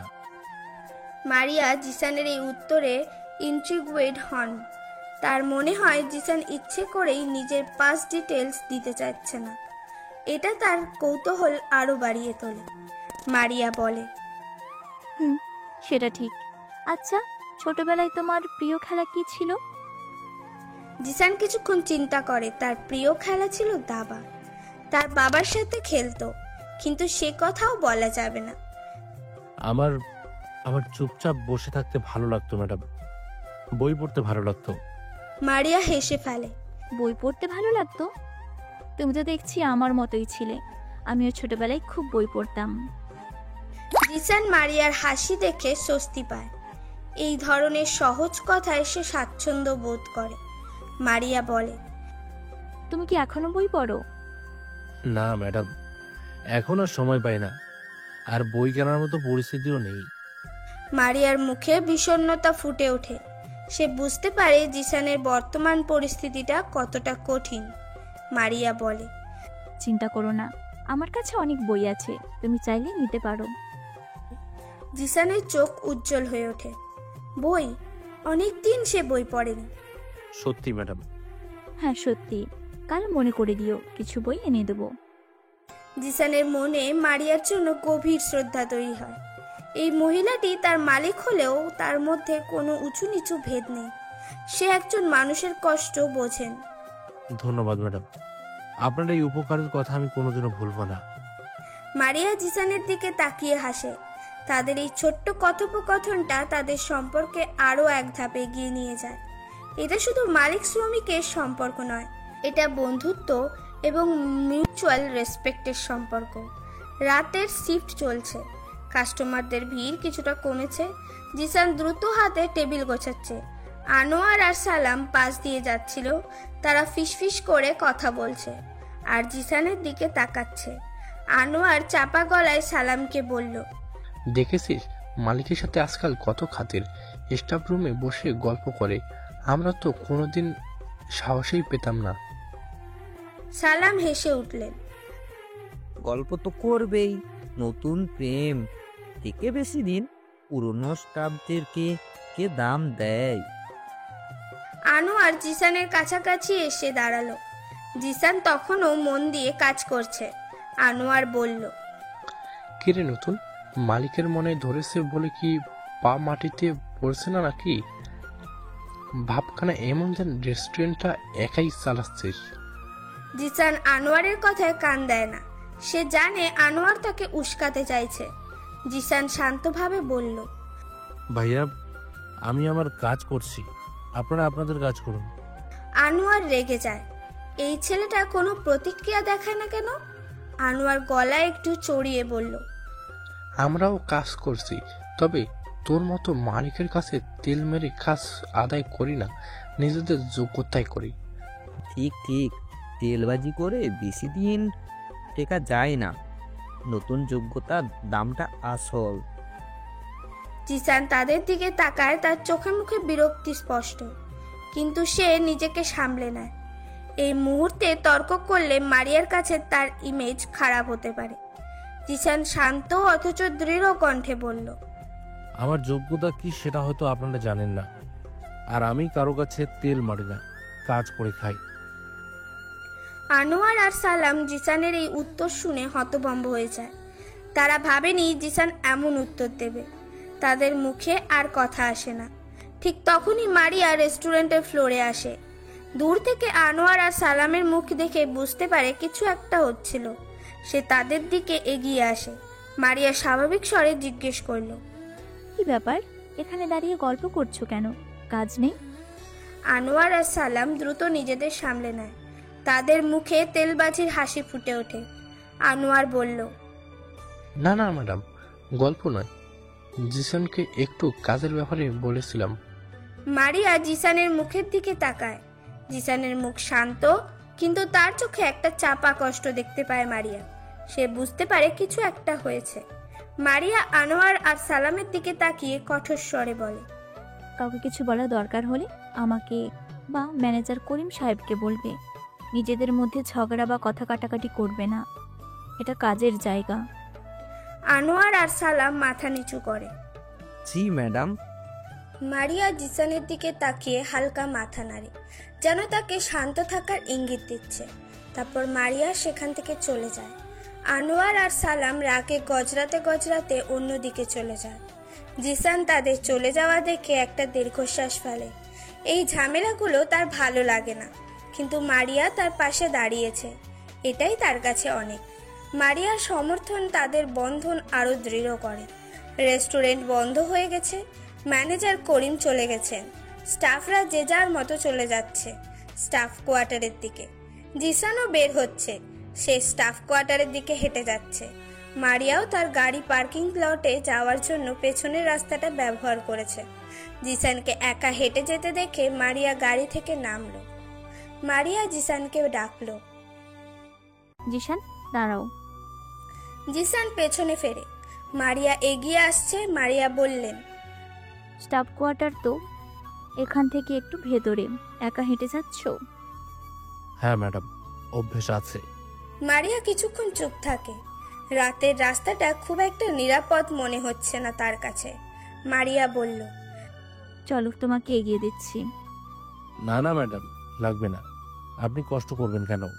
মারিয়া জিসানের দিকে তাকিয়ে হালকা হাসে। কষ্টের কি আছে, আমি তো ওইদিকেই যাচ্ছি, ওঠো। জিসান মারিয়ার গাড়িতে উঠে মারিয়া গাড়ি স্টার্ট করে। গাড়ি ধীরে ধীরে এগোতে থাকে। বাইরের নিয়ন আলো গাড়ির ভেতরে এসে পড়েছে। একটা শান্ত নীরবতা। মারিয়া জিজ্ঞেস করলো, আজ আনোয়ার আর সালামের সাথে কি হচ্ছিল? জিসান বুঝতে পারে মারিয়া সব লক্ষ্য করেছে। সে কি বলবে বুঝতে পারে না, অভিযোগ করতে চায় না। জিসান আস্তে করে বলল, কিছু না ম্যাডাম, ওরা এমনিতেই কিছু কথা বলছিল। এমনিতেই কথা বলছিল? তোমার মুখ দেখে তো মনে হলো না। ওরা হয়তো আমার উপর একটু অসন্তুষ্ট। কেন? জিসান কি বলবে বুঝতে পারে না। সে কি বলবে যে মালিক তার দিকে একটু বেশি নজর দিচ্ছে, বলে ওরা ঈর্ষা করছে? জিসান সাবধানে বলে, নতুন তো, তাই হয়তো মানিয়ে নিতে সময় লাগছে ওদের। মারিয়া জিসানের উত্তর শুনে কিছুক্ষণ চুপ করে থাকে। তারপর বলে, আমি জানি জিসান, আমি সব লক্ষ্য করছি। ওদের ঈর্ষা হচ্ছে, তোমার কাজে মনোযোগ, তোমার সততা। হয়তো ওরা ভয় পাচ্ছে যে তুমি ওদের জায়গা নিয়ে নেবে। জিসান মারিয়ার কথা শুনে অবাক হয়। মারিয়া এতটা বুঝতে পেরেছেন। আমি কারো জায়গা নিয়ে আসিনি ম্যাডাম, আমি শুধু কাজ করতে এসেছি। মারিয়া হেসে ফেলেন। আমি জানি, আর এই জন্যই তোমার মতো স্টাফ আমি সহজে ছাড়বো না। জিসান মারিয়ার দিকে তাকিয়ে থাকে। তার মনে হয় মারিয়া শুধু বাইরের সৌন্দর্য দিয়ে গড়া নয়, তার ভেতরের মানুষটাও অনেক সুন্দর। মারিয়া জিজ্ঞেস করলো, তোমার কি কখনো মনে হয় এই পৃথিবীতে তুমি একা? জিসান মারিয়ার দিকে তাকায়। এই প্রশ্নটা তার মনে প্রায়ই আসে। বাড়ি ছেড়ে আসার পর থেকে সে নিজেকে একা বলেই জানে। জিসান আস্তে করে বলল, হ্যাঁ ম্যাডাম, বেশিরভাগ সময়ই মনে হয়। মারিয়ার মুখটা নরম হয়ে যায়। কেন এমন মনে হয়? তোমার পরিবার নেই? জিসান আবার সেই কঠিন প্রশ্নের সামনে পড়ে। সে মারিয়াকে কিছুটা হলেও বলতে চায়, কিন্তু সবটা নয়। জিসান বলল, আছে ম্যাডাম, কিন্তু কিছু পরিস্থিতির কারণে আমি তাদের থেকে অনেক দূরে চলে এসেছি। মারিয়া আর চাপ দেয় না। সে বুঝতে পারে এটা জিসানের জন্য একটা সেনসিটিভ টপিক। মারিয়া বলল, কষ্টের সময় একা লাগে, স্বাভাবিক জিনিস। কিন্তু মনে রেখো, এই পৃথিবীতে এমন কেউ না কেউ থাকেই যে তোমার পাশে থাকতে চায়। জিসান মারিয়ার দিকে তাকায়। মারিয়ার কথাগুলো তার কাছে খুব কমফোর্টিং মনে হয়। মারিয়া কি তাকে ইঙ্গিত করছে? জিসান মৃদু হেসে বলল, আপনার কথাগুলো শুনে ভালো লাগলো ম্যাডাম। মারিয়া স্টাফ কোয়ার্টারের গেটের সামনে গাড়ি থামালো। মারিয়া বলল, নেমে যাও, সাবধানে থেকো। জিসান গাড়ি থেকে নামলো। গেটের সামনে দাঁড়িয়ে মারিয়ার দিকে তাকালো। জিসান বলল, ধন্যবাদ ম্যাডাম, কষ্ট করে এগিয়ে দিলেন। কষ্ট নয় জিসান, ভালো লাগলো তোমার সাথে কথা বলে। মারিয়ার চোখে একটা অন্যরকম ঝলক। জিসান কিছুক্ষণ দাঁড়িয়ে থাকে, মারিয়া তার দিকে তাকিয়ে থাকে, তাদের মধ্যে একটা নীরব বোঝাপড়া। মারিয়া ধীরে ধীরে গাড়ি ঘুরিয়ে চলে যায়। জিসান গেটের সামনে দাঁড়িয়ে থাকে। রাতের রাস্তা, মারিয়া চলে যাওয়ায় গাড়ির পেছনের আলো মিনিয়ে যাচ্ছে। জিসানের মনে একটা অদ্ভুত শান্তি আর ভালো লাগা। সে একা নয়, মারিয়া তার পাশে আছে। এভাবেই কিছুদিন কেটে যায়। একদিন লাঞ্চের ভিড়ের মাঝেও স্টাফ এরিয়ার কোণে রাখা ছোট্ট টিভিটাতে খবর চলছে। বেশিরভাগ স্টাফ কাস্টমারদের সামলাতে ব্যস্ত। জিসান একটা টেবিল পরিষ্কার করছিল। টিভি স্ক্রিনে ব্রেকিং নিউজ দেখাচ্ছে, দেশের রাষ্ট্রপতি একটি নতুন জনহিতকর প্রকল্পের উদ্বোধন করেছেন। তার মুখে হাসি। তিনি দেশের উন্নয়নের কথা বলেছেন, চারপাশের লোকজন তার প্রশংসা করছে। জিসান কাজ করতে করতে অনিচ্ছাকৃতভাবে টিভিটির দিকে তাকায়। রাষ্ট্রপতির মুখটা দেখে তার শরীরটা স্টিফ হয়ে যায়। তার হাতে ধরা পরিষ্কার করা স্প্রে বোতলটা সামান্য কেঁপে ওঠে। রাষ্ট্রপতির মুখে হাসি, দেশের জন্য ভালো কাজ করার অঙ্গীকার। জিসানের মনে সেই মুখটা অন্য স্মৃতি জাগিয়ে তোলে। তার বাবার মুখ, সেই বাবার মুখ যিনি একসময় দুর্নীতির সাথে জড়িত ছিলেন। যদিও সংবাদে তার ভালো কাজের প্রশংসা হচ্ছে, জিসানের মনে পুরনো তিক্ততা ফিরে আসে। জিসানের মুখে কোনো বড় ভাবান্তর দেখা যায় না। সে তার ইমোশনটা নিয়ন্ত্রণ করতে পারে, কিন্তু তার চোখের কোণে হয়তো সামান্য জলীয় ভাব দেখা যায়, অথবা তার চোয়ালটা সামান্য শক্ত হয়ে যায়। এটা এতই স্টাবলড যে সাধারণ চোখে ধরা পড়বে না। পাশের একজন স্টাফ টিভির দিকে তাকিয়ে বলল, দেখলি আমাদের রাষ্ট্রপতি কত ভালো কাজ করছেন। দেশটা বোধহয় এবার সত্যি সত্যি উন্নত হবে। আনোয়ার আর সালামও টিভির দিকে তাকাচ্ছে। আনোয়ার বলল, বাইরে দিয়ে তো সবই ভালো, ভেতরের খবর কে রাখে? সালাম বলল, কে রাখে মানে? রাখে তো যাদের সুবিধা হয়, আমাদের মতো সাধারণ মানুষের খবর কেউ রাখে না। জিসান তাদের কথাগুলো শুনে তার হাতে ধরা স্প্রে বোতলটা আরো শক্ত করে ধরে। তার মনে হয় তার বাবা এখন ভালো কাজ করছেন, শুনে তার খুশি হওয়া উচিত, কিন্তু সে পারছে না। পুরনো কষ্ট, অভিমান আর তিক্ততা তাকে আঁকড়ে ধরে আছে। তার বাবার চেহারা দেখে তার মারিয়ার কথা মনে পড়ে যায়। মারিয়া তার কষ্টের জীবনে আলোর মতো এসেছে, আর তার বাবা সেই কষ্টের কারণ হয়েছিলেন। জিসান দ্রুত চোখ সরিয়ে নেয় টিভি থেকে, আবার মন দেয় নিজের কাজে। তার হাতের নড়াচড়া কিছুটা যান্ত্রিক মনে হয়। তার ভেতরের ঝড়টা সে বাইরে প্রকাশ হতে দেয় না। রাষ্ট্রপতি টিভি স্ক্রিনে তখনও হাসছেন, কিন্তু জিসানের দুনিয়ায় সেই হাসিটা বিষণ্ণতা নিয়ে আসে। মারিয়া এই সময় তার পাশে ছিল না, তাই জিসানের ভেতরের এই পরিবর্তনটা কেউ লক্ষ্য করে না। দুপুরের কাজ শেষ, জিসান কিচেনের পেছনে স্টোর রুমে গিয়েছিল কিছু জিনিস আনতে।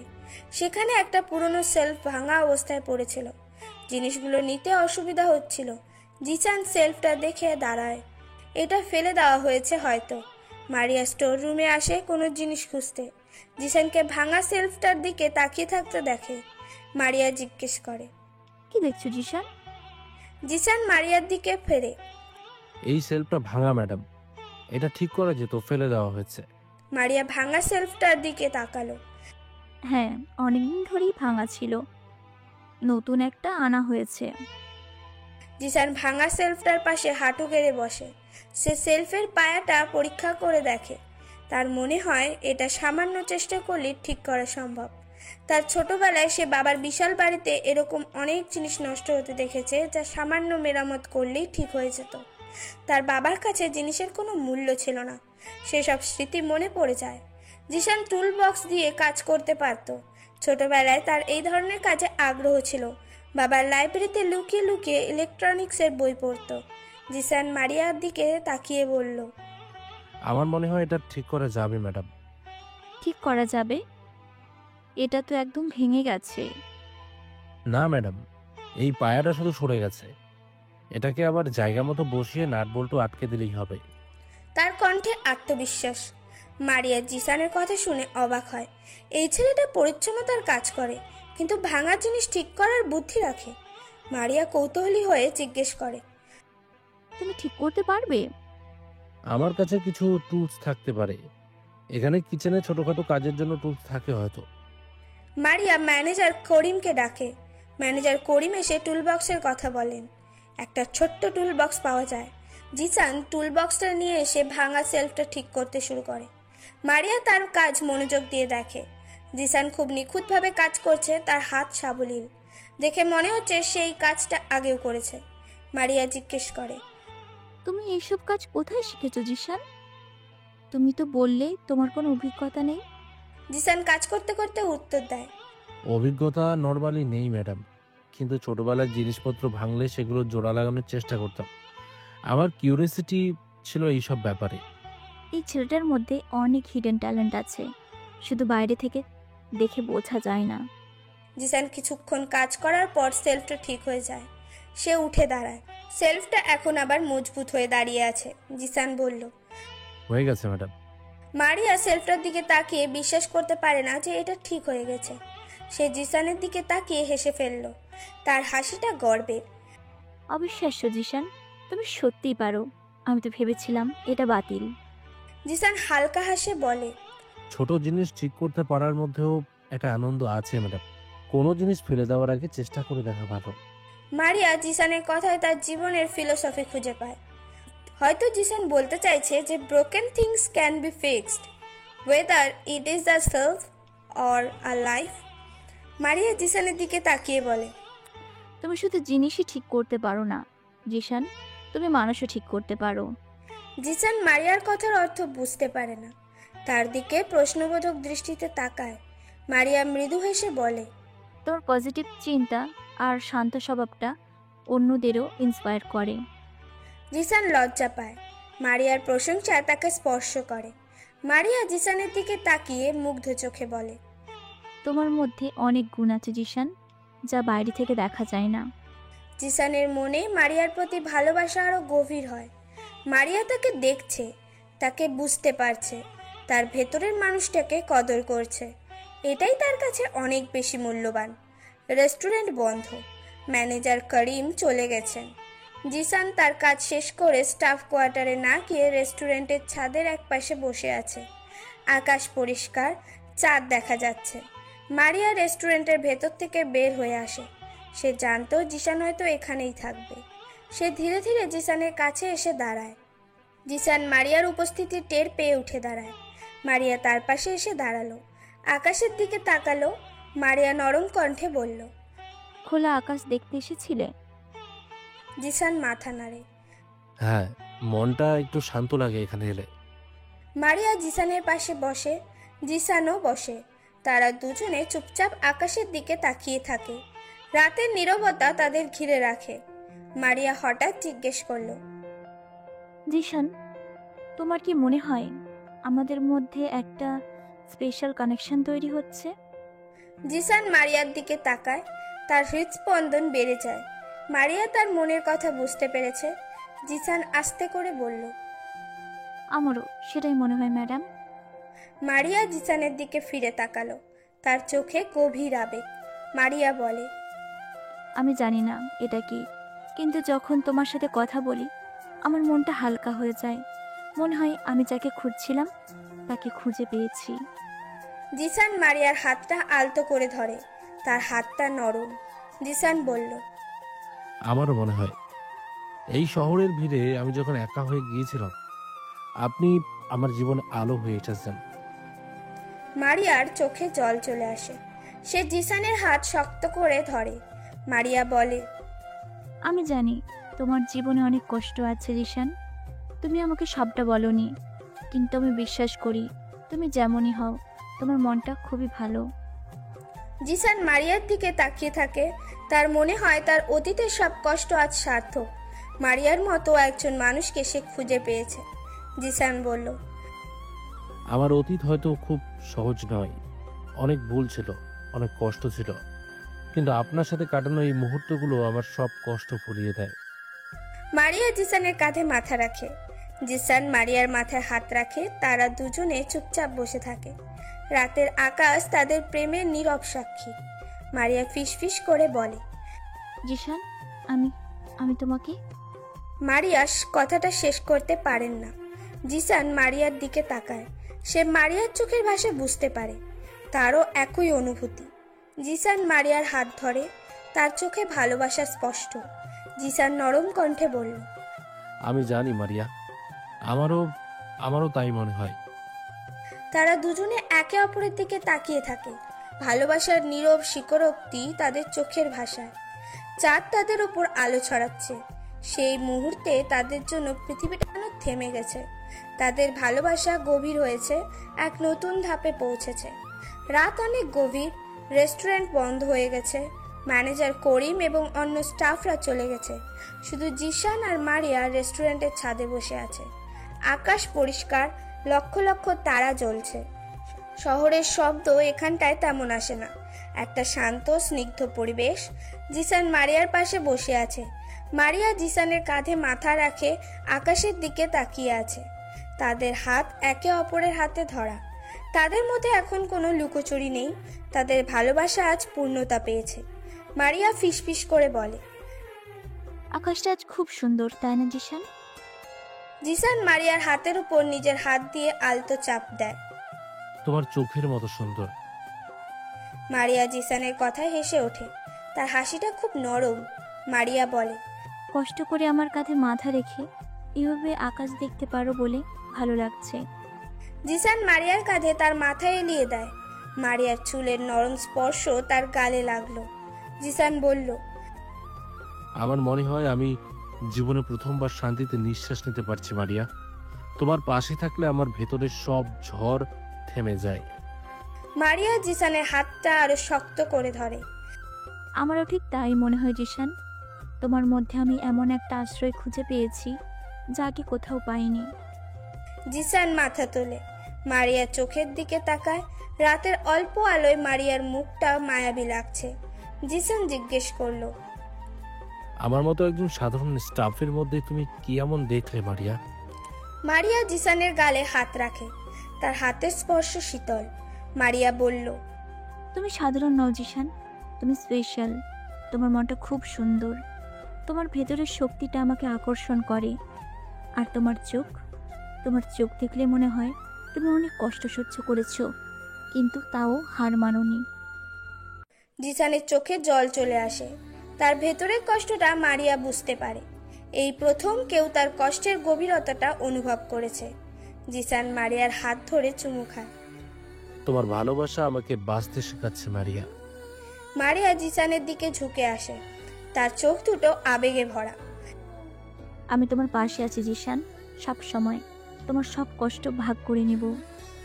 তারা দুজনে কিছুক্ষণ চুপ থাকে। সেই নীরবতা অনেক কথার চেয়েও বেশি কিছু বলে দেয়। তাদের ভালোবাসা আজ শুধু মুখে বলার মধ্যে সীমাবদ্ধ নয়, এটা তাদের অনুভূতির গভীরে প্রবেশ করেছে। মারিয়া হঠাৎ জিজ্ঞেস করলো, আমাদের ভবিষ্যৎ কেমন হবে জিসান? জিসান মারিয়ার চোখের দিকে তাকায়। তাদের ভবিষ্যৎ? সে তো একজন সাধারণ স্টাফ, মারিয়া একজন সফল ব্যবসায়ী। সমাজের চোখে তাদের সম্পর্কটা হয়তো সহজ হবে না। জিসান বলল, ভবিষ্যৎ নিয়ে আমি ভাবছি না মারিয়া। আমি এই মুহূর্তটা বাঁচতে চাই। তোমার পাশে থাকাটাই আমার কাছে সবচেয়ে বড় ভবিষ্যৎ। কিন্তু ভাবতে তো হবে। আমি চাই তুমি শুধু আমার পাশে থাকবে না, আমার সাথে থাকবে সব সময়। জিসান মারিয়ার কথা শুনে আশা খুঁজে পায়। মারিয়া তাদের সম্পর্কটাকে সত্যি সিরিয়াসলি নিয়েছে। জিসান বলল, আমি জানি আমাদের রাস্তাটা হয়তো সহজ হবে না, কিন্তু আমি তোমার সাথে আছি মারিয়া। তুমি যেখানে নিয়ে যাবে আমি সেখানে যাব। মারিয়া জিসানের হাত শক্ত করে ধরেন। আমি তোমাকে কোথাও নিয়ে যাব না জিসান। আমরা একসাথে পথ চলবো, কাঁধে কাঁধ মিলিয়ে। তারা দুজনে হাসে। তাদের হাসিটা আশাবাদী। তারা একসাথে স্বপ্ন দেখেছে, রেস্টুরেন্টটাকে আরো বড় করার স্বপ্ন, একটা ছোট্ট সাজানো গোছানো সংসার করার স্বপ্ন, আর একসাথে শান্তিতে জীবন কাটানোর স্বপ্ন। এই মুহূর্তে আকাশের তারাগুলো যেন তাদের স্বপ্নে সায় দেয়। ছাদ থেকে নেমে এসে জিসান আর মারিয়া রেস্টুরেন্টের ভেতরে এসেছে। আলো প্রায় সব বন্ধ, শুধু কিছু ডিম লাইট জ্বলছে। পরিবেশটা শান্ত এবং ইন্টিমেট। মারিয়া একটি টেবিলের পাশে এসে দাঁড়ালো। জিসান তার পাশে এসে দাঁড়ায়। তারা একে অপরের খুব কাছাকাছি। মারিয়া জিসানের মুখের দিকে তাকিয়ে থাকে, তার চোখে গভীর ভালোবাসা। মারিয়া ফিসফিস করে বলে, জিসান, তুমি কি জানো তুমি আমার জন্য কতটা জরুরি হয়ে গেছো? জিসান মারিয়ার হাত ধরে, তার মুখেও গভীর অনুভূতি। জিসান বলল, তোমার ভালোবাসাই এখন আমার বেঁচে থাকার একমাত্র কারণ মারিয়া। মারিয়া জিসানের গালে হাত রাখে। জিসান মারিয়ার হাত ধরে তার মুখের কাছে নিয়ে আসে এবং আলতো করে চুমু খায়। মারিয়া চোখ বন্ধ করে, তার মনটা শান্তিতে ভরে যায়। জিসানের স্পর্শে তার সমস্ত চিন্তা দূর হয়ে যায়। মারিয়া চোখ খুলে জিসানের দিকে তাকায়। তোমার মধ্যে আমি এমন একজন মানুষকে খুঁজে পেয়েছি জিসান, যে আমাকে বোঝে, আমার কথা শোনে, আমার সবচেয়ে বড় কথা যে আমাকে ভালোবাসে। জিসান মারিয়ার হাত ধরে নিজের বুকে রাখে। আর তোমার ভালোবাসা আমাকে নতুন জীবন দিয়েছে মারিয়া। আমি তো মরেই যাচ্ছিলাম ভেতরের কষ্টে। মারিয়া জিসানের চোখে জল দেখতে পায়, সে জিসানের কষ্ট অনুভব করতে পারে। মারিয়া জিসানকে কাছে টেনে নেয়। জিসান মারিয়াকে জড়িয়ে ধরে, তাদের আলিঙ্গন গভীর, তারা একে অপরের উষ্ণতা অনুভব করে। মারিয়া জিসানের কানে ফিসফিস করে বলে, আমি তোমাকে ভালোবাসি জিসান, অনেক বেশি ভালোবাসি। জিসানের হৃদয়ে এই কথাগুলো গভীর স্পর্শ করে। এই কথাগুলো শোনার জন্যই যেন সে এতদিন অপেক্ষা করেছিল। জিসান মারিয়াকে আরো শক্ত করে জড়িয়ে ধরে। আমিও তোমাকে ভালোবাসি মারিয়া, খুব বেশি ভালোবাসি। মারিয়া জিসানের মুখটা দুহাতে ধরে, জিসানের চোখের দিকে তাকিয়ে থাকে। তাদের চোখ একে অপরের ভালোবাসার কথা বলছে। মারিয়া ধীরে ধীরে জিসানের দিকে ঝুঁকে আসে। জিসান ও মারিয়ার দিকে এগিয়ে যায়। তাদের ঠোঁট একে অপরের কাছে আসে। তাদের মধ্যে একটা গভীর ভালোবাসাময় চুমু হয়। এই চুমুতে তাদের ভালোবাসা, তাদের একে অপরের প্রতি নির্ভরতা, তাদের একসাথে পথ চলার অঙ্গীকার সবকিছুই মিশে থাকে। চারপাশের অন্ধকার রেস্টুরেন্টে তাদের ভালোবাসার নীরব সাক্ষী হয়ে থাকে। সেই মুহূর্তে তারা দুজনে ছাড়া এই পৃথিবীতে আর কেউ নেই। তাদের ভালোবাসা পূর্ণতা পায়। পরের দিন রেস্টুরেন্টে স্বাভাবিক দিনের মতোই ব্যস্ততা চলছে। কাস্টমারদের ভিড়, স্টাফদের ছোটাছুটি। জিসান তার কাজে ব্যস্ত। মারিয়া ফ্লোরে দাঁড়িয়ে কাস্টমারদের সাথে কথা বলছে। তাদের সম্পর্ক এখন নতুন এক ধাপে।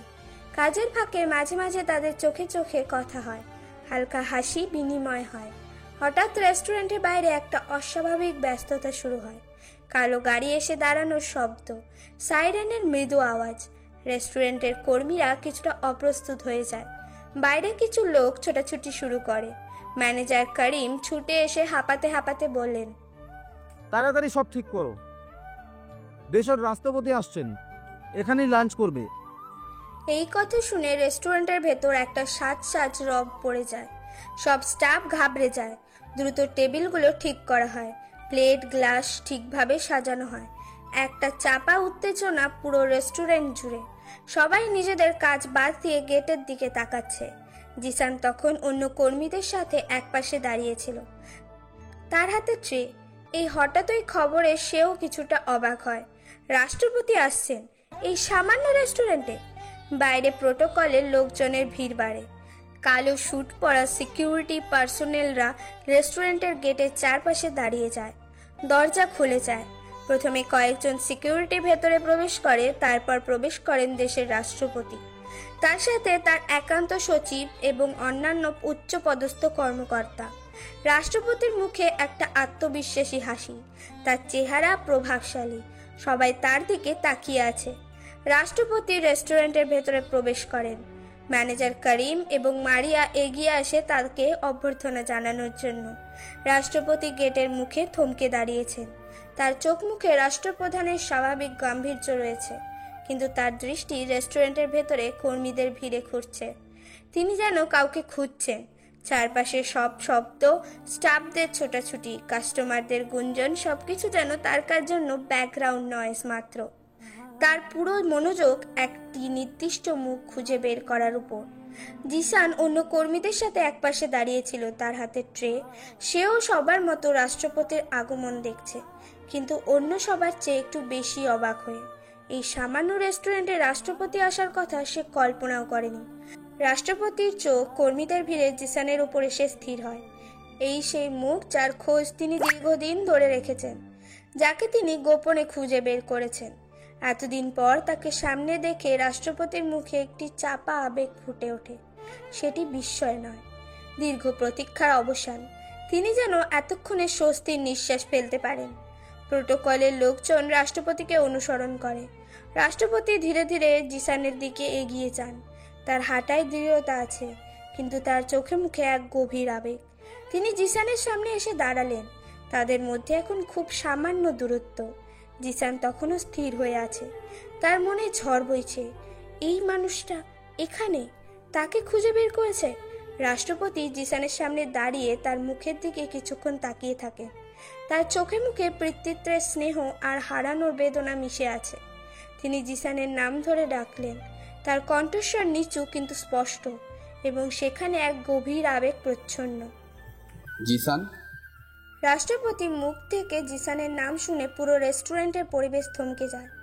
কাস্টমার, স্টাফ, ম্যানেজার সবাই স্তম্ভিত হয়ে যায়। এই স্টাফ ছেলেটার নাম ধরে রাষ্ট্রপতি ডাকছেন, তাও এমন আবেগ দিয়ে। মারিয়া স্তম্ভিত হয়ে জিসান আর রাষ্ট্রপতির মুখের দিকে তাকাচ্ছেন। তার চোখ বিস্ময়ে বড় হয়ে গেছে। জিসান, রাষ্ট্রপতি, এই সম্পর্কটা কি? তার মনের সব হিসেব গোলমাল হয়ে যায়। তার দেখা শান্ত হার্ডওয়ার্কিং জিসান কিভাবে রাষ্ট্রপতির সাথে এভাবে সংযুক্ত হতে পারে। জিসান ধীরে ধীরে মাথা তোলে। তার চোখ দুটো লাল হয়ে গেছে। তার মনে পুরনো সব অভিমান আর কষ্ট ঢেউয়ের মতো আছড়ে পড়ছে। তার কণ্ঠস্বর শান্ত কিন্তু তীক্ষ্ণ। সে সরাসরি রাষ্ট্রপতির চোখের দিকে তাকিয়ে প্রশ্ন করে, আপনি এখানে কেন এসেছেন? রাষ্ট্রপতির মুখে হালকা বিস্ময় দেখা যায়। ছেলে তাকে দেখে আবেগপ্রবণ হবে ভেবেছিলেন হয়তো, কিন্তু এই কঠিন প্রশ্নটা তিনি আশা করেননি। রাষ্ট্রপতি শান্ত কণ্ঠে উত্তর দিলেন, আমি তোমাকে খুঁজতে এসেছি জিসান। জিসানের মুখে সেই কথা শুনে অবিশ্বাস আর তিক্ততার হাসি ফুটে ওঠে। আমাকে খুঁজতে? এতদিন পর, যখন আমি নিজের জীবন নতুন করে গুছিয়ে নিয়েছি, তখন আপনার মনে পড়লো আমাকে খুঁজতে হবে? রাষ্ট্রপতির মুখটা কঠিন হয়ে যায়। প্রোটোকলের লোকজন নড়ে চড়ে বসে। সবার সামনে এই বাবা ছেলের সংঘাত তাদের মধ্যে অস্বস্তিকর। রাষ্ট্রপতি গভীর কণ্ঠে বললেন, জিসান, তোমার ব্যবহার ঠিক হচ্ছে না। এত লোকের সামনে এভাবে কথা বলছো কেন? ভেতরে চলো, কথা আছে। জিসান হালকা হাসে। তার হাসিটা করুণ, বিদ্রুপাত্মক। কথা? কি কথা বলবেন বাবা? আপনার ক্ষমতার কথা, আপনার প্রতিপত্তির কথা, নাকি আপনার সেসব নীতির কথা যা আপনি বছরের পর বছর ধরে ভেঙে এসেছেন? মারিয়া আর অন্যান্য স্টাফরা জিসানের কথা শুনে ভয়ে জমে যায়। জিসান কার সাথে কথা বলছে? দেশের রাষ্ট্রপতির সাথে। আর কি ভয়ঙ্কর কথা বলছে সে।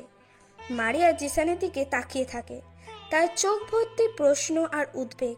এই জিসান তার চেনা জিসান নয়। রাষ্ট্রপতি জিসানের দিকে এগিয়ে আসেন। তার কণ্ঠস্বর নিচু কিন্তু আবেগপূর্ণ। তিনি ছেলের অভিমান অনুভব করতে পারছেন। জিসান, আমি জানি তুমি কষ্ট পেয়েছো, অনেক কষ্ট পেয়েছো। আমি সবসময় তোমার খোঁজ রাখি, চেয়েছি তুমি নিজের পায়ে দাঁড়াও, কিন্তু তোমাকে এভাবে এখানে।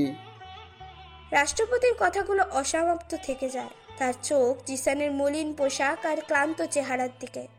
জিসান রাষ্ট্রপতির কথা কেড়ে নেয়। তার ভেতরের সব ক্ষোভ যেন বিস্ফোরণের মতো বেরিয়ে আসে। নিজের পায়ে দাঁড়ানো, নাকি আপনার ডার্টি পলিটিক্স থেকে দূরে থাকা? আপনি খোঁজ রেখেছেন যেদিন আমি বাড়ি থেকে বের হয়ে এসেছিলাম? সেদিন কোথায় ছিলেন আপনি? একবারও কি আমাকে ফিরিয়ে নেওয়ার চেষ্টা করেছেন? জিসানের কণ্ঠে তীব্র অভিযোগ আর কষ্ট। আপনি ক্ষমতার জন্য সবকিছু করতে পারেন বাবা, সবকিছু। রাষ্ট্রপতির মুখটা ফ্যাকাশে হয়ে যায়। জিসানের কথাগুলো তীরের মতো বুকে বিচ্ছে। তার ক্ষমতা আজ এখানে পাওয়ারলেস। ম্যানেজার করিম আর অন্য স্টাফরা ভয়ে কেউ নড়াচড়া করছে না। তারাই অপ্রত্যাশিত নাটক দেখছে। মারিয়া জিসানের দিকে তাকিয়ে আছে। তার চোখে ভর্তি প্রশ্ন। রাষ্ট্রপতি জিসানের দিকে এক পা এগিয়ে আসেন। তার কণ্ঠস্বর দৃঢ়, কিন্তু সেই দৃঢ়তার আড়ালে লুকিয়ে আছে গভীর বেদনা। জিসান, তুমি সীমানা ছাড়িয়ে যাচ্ছ। তুমি জানো না তুমি কি বলছো। তুমি কি মনে করছো আমার জীবন সহজ ছিল? ক্ষমতায় কি এমনি এমনি আসে? জিসান মাথা নাড়ে। তার চোখে মুখে ঘৃণা নয়, শুধু গম্ভীর ডিসঅ্যাপয়েন্টমেন্ট। আমি জানি ক্ষমতা এমনি এমনি আসে না। তার জন্য অনেক কিছু হারাতে হয়, অনেক মানুষের বিশ্বাস ভাঙতে হয়, অনেক প্রিয়জনকে দূরে সরিয়ে দিতে হয়। যেমন আমি। জিসানের কথাগুলো রাষ্ট্রপতির বুকে আঘাত করে। রাষ্ট্রপতি জিসানের মুখের দিকে তাকিয়ে থাকেন। তার ছেলে, যাকে তিনি ভালোবাসেন, আজ তার সবচেয়ে বড় সমালোচক। সবার সামনে রাষ্ট্রপতি নরম স্বরে আবার বললেন, জিসান, চলো আমরা ভেতরে গিয়ে কথা বলি। এত লোকের সামনে এইসব কথা। কেন লজ্জা লাগছে? যার কোনো কাজ করতে লজ্জা লাগে না, তার কথা বলতে লজ্জা লাগে। রাষ্ট্রপতির মুখটা কষ্টে কুঁচকে যায়। তিনি বিশ্বাস করতে পারছেন না তার ছেলে এমন ভাবে কথা বলছে। মারিয়া এই দৃশ্য দেখে দ্রুত জিসানের কাছে এগিয়ে যান। জিসান মারিয়ার দিকে তাকায়। মারিয়ার চোখে তার জন্য চিন্তা আর ভয়। মারিয়া নরম স্বরে জিসানকে বলে, জিসান শান্ত হও। জিসান মারিয়ার হাত ধরে। মারিয়ার উপস্থিতি তাকে কিছুটা শান্ত করে, কিন্তু তার ভেতরে আগুন তখনও জ্বলছে। রাষ্ট্রপতি মারিয়াকে দেখে কিছুটা অবাক হন। এই মেয়েটি কে? জিসানের সাথে তার সম্পর্ক কি? তার পাশে কেন এভাবে দাঁড়িয়ে আছে? রাষ্ট্রপতি জিজ্ঞেস করলেন, এই মেয়েটি কে জিসান? ইনি মারিয়া, আমার সবকিছু। রাষ্ট্রপতি জিসানের কথা শুনে হতভম্ব হয়ে যান। সবকিছু? এই সামান্য রেস্টুরেন্টের মালিক তার ছেলে এই মেয়েকে সবকিছু বলেছে? তার এই বিশাল পরিবার, তার ক্ষমতা, কিছুই জিসানের কাছে সবকিছু নয়? রাষ্ট্রপতি মারিয়ার দিকে তাকালেন। মারিয়া ভয় পেলেও দৃঢ়ভাবে দাঁড়িয়ে আছেন জিসানের পাশে। তার চোখে জিসানের প্রতি সমর্থন আর ভালোবাসা। এই মুহূর্তে পরিবেশটা থমথমে। রাষ্ট্রপতি, জিসান, মারিয়া সবার সামনে এক অপ্রত্যাশিত এবং নাটকীয় মুহূর্ত। এই নাটকীয়তার পিছনে লুকিয়ে আছে এক দীর্ঘ এবং জটিল ইতিহাস। সেই ইতিহাস এখন ফ্ল্যাশব্যাকের মাধ্যমে উঠে আসবে। চলুন আমরা একটু ফ্ল্যাশব্যাক থেকে ঘুরে আসি। জিসান এখন অনেক ছোট। কিশোর জিসান, বয়স আনুমানিক 17-18 বছর। পরিবেশটা জাঁকজমকপূর্ণ, কিন্তু সেখানে পারিবারিক উষ্ণতার অভাব স্পষ্ট। বিশাল লাইব্রেরি রুম, দামি আসবাবপত্র, দেওয়ালে বইয়ের তাক, বাবার বিশাল অফিস কক্ষ, ডাইনিং টেবিল। একদিন কিশোর জিসান বাবার অফিসের দরজার বাইরে দাঁড়িয়ে আছে। ভেতরে বাবার কণ্ঠস্বর শোনা যাচ্ছে। তিনি কারো সাথে ফোনে কথা বলছেন। কথার টুকরো অংশ জিসানের কানে আসে। টাকা, প্রজেক্ট, পার্সেন্টেজ, এই ধরনের শব্দ। জিসানের মুখ ফ্যাকাশে হয়ে যায়। সে যা সন্দেহ করেছিল সেটাই সত্যি হচ্ছে। জিসান ভেতরে ঢোকে। বাবা ফোনটা রেখে দেন। জিসানের মুখের দিকে তাকান। বাবা জিজ্ঞেস করেন, কিছু দরকার? জিসান বাবার সামনে এসে দাঁড়ায়। তার চোখে মুখে তীব্র অবিশ্বাস। আপনি কি করছিলেন বাবা? কার সাথে কথা বলছিলেন? বাবা শান্তভাবে উত্তর দেন, অফিসের কাজ করছিলাম। কিশোর জিসান বাবার ডেস্কে রাখা কিছু কাগজের দিকে ইঙ্গিত করে। এইসব কি বাবা? এই কাগজে যে টাকার লেনদেনের কথা লেখা আছে, এগুলো কিসের টাকা? বাবা কাগজপত্রগুলো সরিয়ে নেন। এটা তোমার বোঝার বিষয় নয় জিসান, যাও এখন। কেন বোঝার বিষয় নয় বাবা? এটা কি অন্যায়ের টাকা? বাবার মুখে বিরক্তি ফুটে ওঠে। তোমার এসব ব্যাপারে নাক গলানো উচিত না জিসান।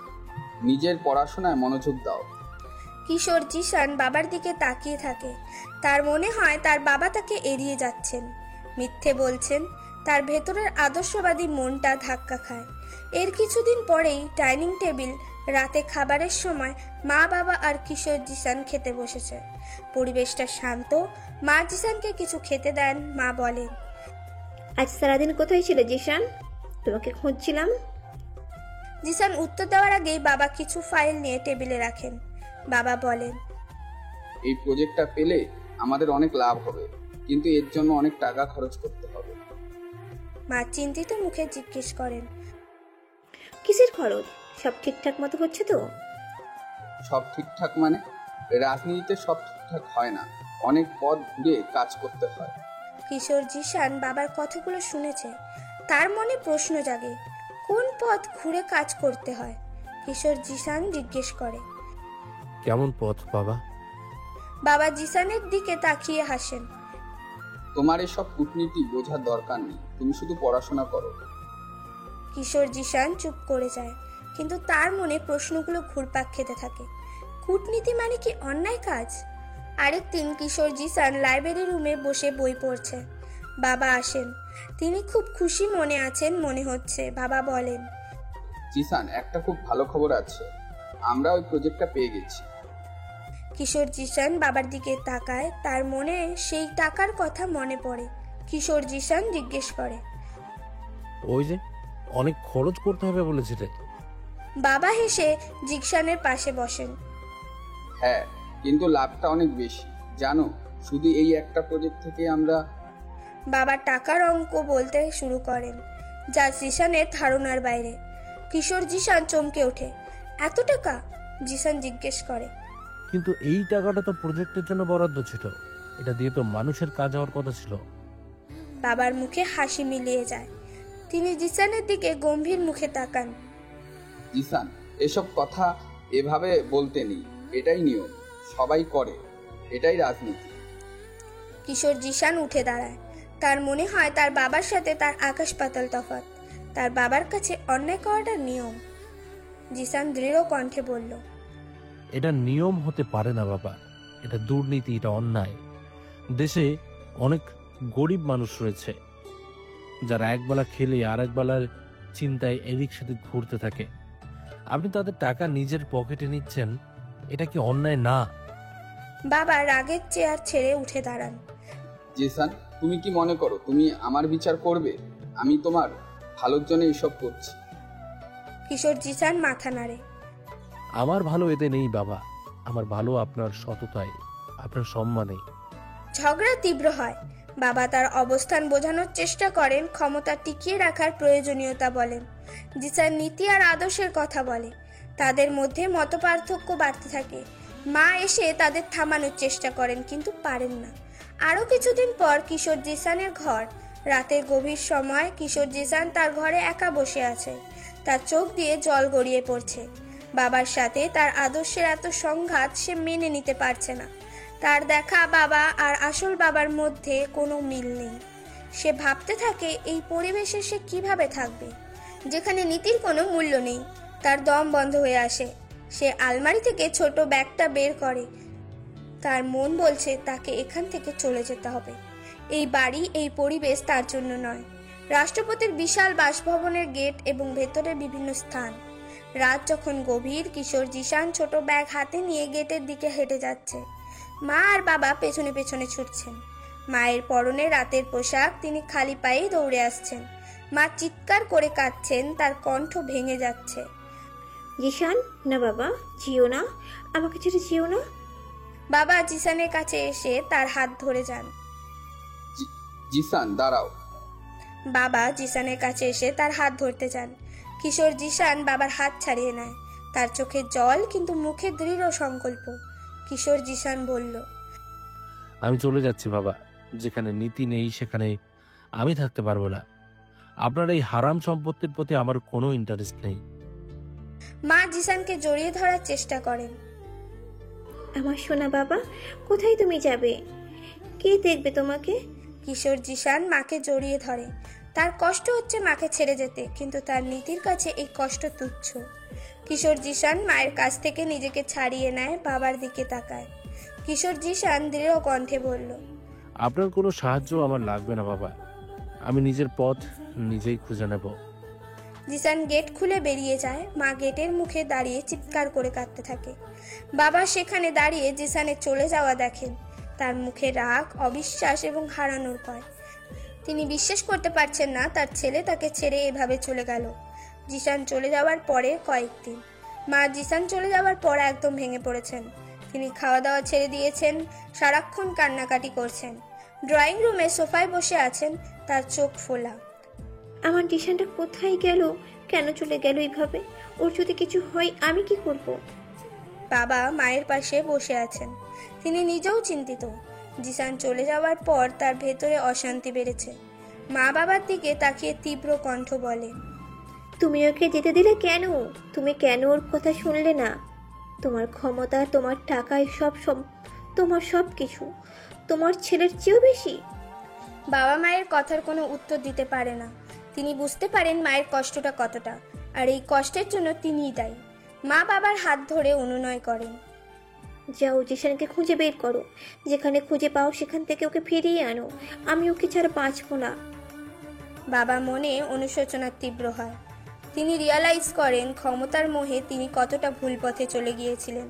তার ছেলের সততা আর নীতিবোধ তার নিজের ভেতরে মরে যাওয়া মানুষটাকে জাগিয়ে তুলেছে। জিসান চলে যাওয়ার পর বাড়িটা বিশাল আর ফাঁকা মনে হয়। জিসানের অনুপস্থিতি তাকে প্রতি মুহূর্তে আঘাত করে। বাবা তার অফিসের চেম্বারে একা বসে আছেন, সামনে অনেক ফাইল, কিন্তু তিনি কাজে মনোযোগ দিতে পারছেন না। জিসানের সেই কথাগুলো তার কানে বাজছে। আপনার এই হারাম টাকার থেকে ফুটপাতের ভিক্ষে আমার কাছে অনেক সম্মানের। এই কথাগুলো তাকে কুড়ে কুড়ে খাচ্ছে। তিনি বুঝতে পারেন ক্ষমতা তার জন্য কতটা অর্থহীন যদি তার ছেলে তার পাশে না থাকে, যদি তার ছেলে তাকে শ্রদ্ধা না করে। বাবা সিদ্ধান্ত নেন তিনি তার ভুল শুধরে নেবেন।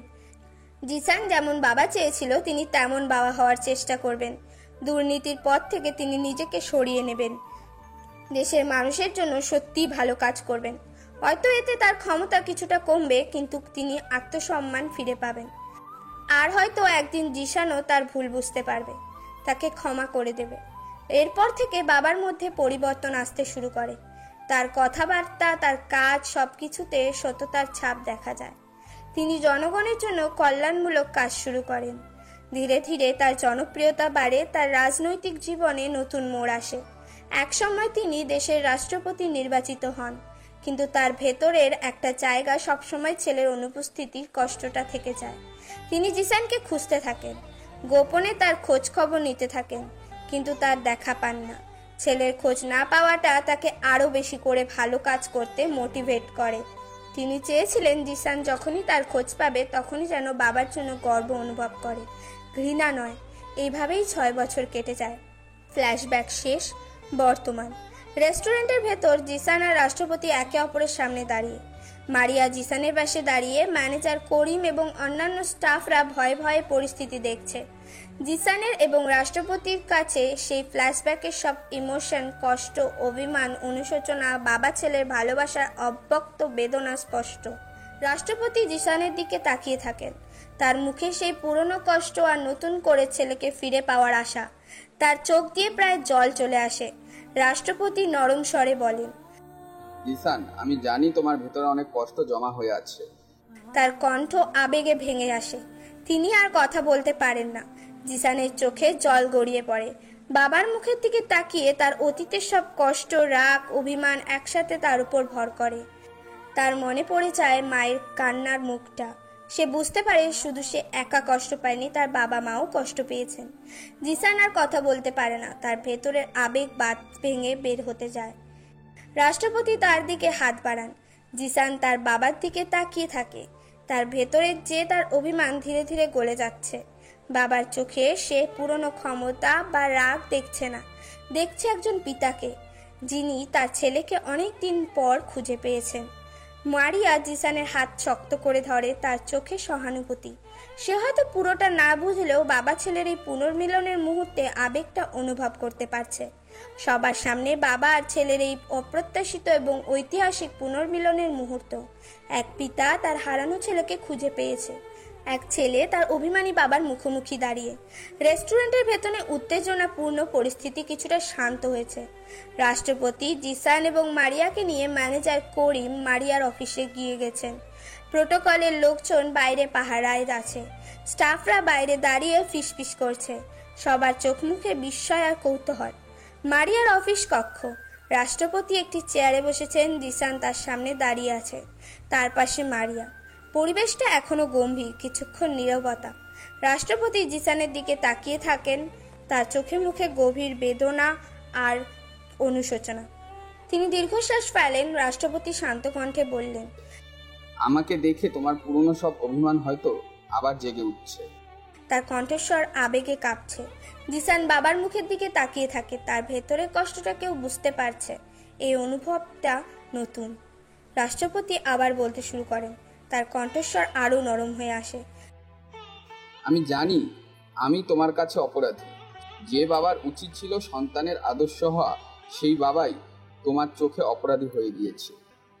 সেদিন ক্ষমতার লোভে আমি অন্ধ হয়ে গিয়েছিলাম। আমি বুঝতে পারিনি আমার ভুল সিদ্ধান্তগুলো তোমার কচি মনে কতটা আঘাত করেছে। বাবার মুখে ভুলের স্বীকারোক্তি তার ভেতরে জমে থাকা অভিমানকে ধীরে ধীরে গলিয়ে দিচ্ছে। রাষ্ট্রপতি চেয়ার ছেড়ে উঠে জিসানের কাছে এগিয়ে আসেন। আমি ক্ষমা চাই বাবা, তোমার কাছে আর আর তোমার মায়ের কাছে। আমার ভুল বুঝতে অনেক সময় লেগে গেল। জিসান বাবার মুখের দিকে তাকিয়ে থাকে। বাবার চোখের জল সে স্পষ্ট দেখতে পায়। এই ক্ষমতাধর মানুষটার এই অসহায় রূপ জিসানের মনকে স্পর্শ করে। জিসান বাবার হাত ধরে। তার কণ্ঠস্বর আবেগে ভেঙে আসে। বাবা, আপনি এসব কি বলছেন? সন্তানদের কাছে মা বাবারা কখনো ক্ষমা চায় না।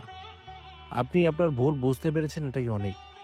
রাষ্ট্রপতি জিসানকে বুকে জড়িয়ে ধরেন। বাবা আর ছেলের উষ্ণ আলিঙ্গন, দীর্ঘদিনের দূরত্ব, অভিমান, কষ্ট সবকিছু যেন এই আলিঙ্গনকে গলে যায়। মারিয়া এই দৃশ্য দেখে আবেগাপ্লুত হয়ে পড়ে। তার চোখ দিয়েও জল গড়িয়ে পড়ে। সে বুঝতে পারে এই আলিঙ্গনটা কতটা গভীর, কতটা কষ্টের পর এসেছে। কিছুক্ষণ পর তারা একে অপরকে ছেড়ে দেয়। রাষ্ট্রপতির চোখে মুখে এখন শান্তি। তিনি তার হারানো ছেলেকে ফিরে পেয়েছেন। রাষ্ট্রপতি জিসানের দিকে তাকিয়ে বলেন, তুমি ঠিকই করেছিলে জিসান। সেদিন তোমার নীতি আর আদর্শই ছিল ঠিক, আমি ভুল ছিলাম। জিসান বাবার মুখের দিকে তাকিয়ে মৃদু হাসে। আপনি বদলে গেছেন বাবা। হ্যাঁ, তুমি চলে যাওয়ার পর তোমার মায়ের অবস্থা দেখে আমি বুঝতে পেরেছিলাম আমার কি হয়েছিল। ক্ষমতা, প্রতিপত্তি সবকিছু তুচ্ছ মনে হয়েছিল যখন দেখেছি তোমার মা কিভাবে তোমার জন্য কষ্ট পাচ্ছিল। রাষ্ট্রপতি মারিয়ার দিকে তাকান। তার চোখে এখন আর বিস্ময় নেই, আছে কৌতূহল এবং স্নেহ। রাষ্ট্রপতি মারিয়াকে উদ্দেশ্য করে বলেন, ধন্যবাদ মা, এই কঠিন সময় তুমি জিসানের পাশে ছিলে, ওকে আশ্রয় দিয়েছি। মারিয়া জিসানের হাত ধরে। জিসান খুব ভালো আঙ্কেল, ওর পাশে থাকতে আমার ভালো লাগে। রাষ্ট্রপতি মারিয়ার দিকে তাকিয়ে স্নেহপূর্ণ হাসি দেন। তিনি বুঝতে পারেন জিসান কেন মারিয়াকে তার সবকিছু বলেছে। এই মেয়েটার মধ্যে কিছু একটা আছে যা জিসানের মতো ছেলের মন জয় করেছে। রাষ্ট্রপতি জিসানের হাত ধরে। চলো তোমার মায়ের কাছে যাই, তোমার মা তোমাকে দেখে খুব খুশি হবে। জিসান মাথা নাড়ে। মায়ের কথা মনে পড়ে, তারও মনটা খারাপ হয়ে যায়। কতদিন মাকে দেখেনি। রাষ্ট্রপতি মারিয়ার দিকে তাকিয়ে বলেন, মা তুমি কি আমাদের সাথে যাবে? মারিয়া একটু ইতস্তত করে। রাষ্ট্রপতি বাড়িতে যাওয়া তার কাছে অন্যরকম মনে হয়। জিসান মারিয়ার হাত ধরে। চলো মারিয়া। মারিয়া জিসানের দিকে তাকিয়ে সম্মতি জানায়। রাষ্ট্রপতি ম্যানেজার করিমকে ডাকেন। ম্যানেজার করিম বাইরে অপেক্ষা করছিলেন। রাষ্ট্রপতি ম্যানেজার করিমকে পরিস্থিতি বুঝিয়ে বলেন এবং রেস্টুরেন্টের বিল পরিশোধ করেন। ম্যানেজার করিম এখনও কিছুটা ঘোরের মধ্যে আছেন। তার রেস্টুরেন্টের সাধারণ স্টাফ রাষ্ট্রপতির ছেলে।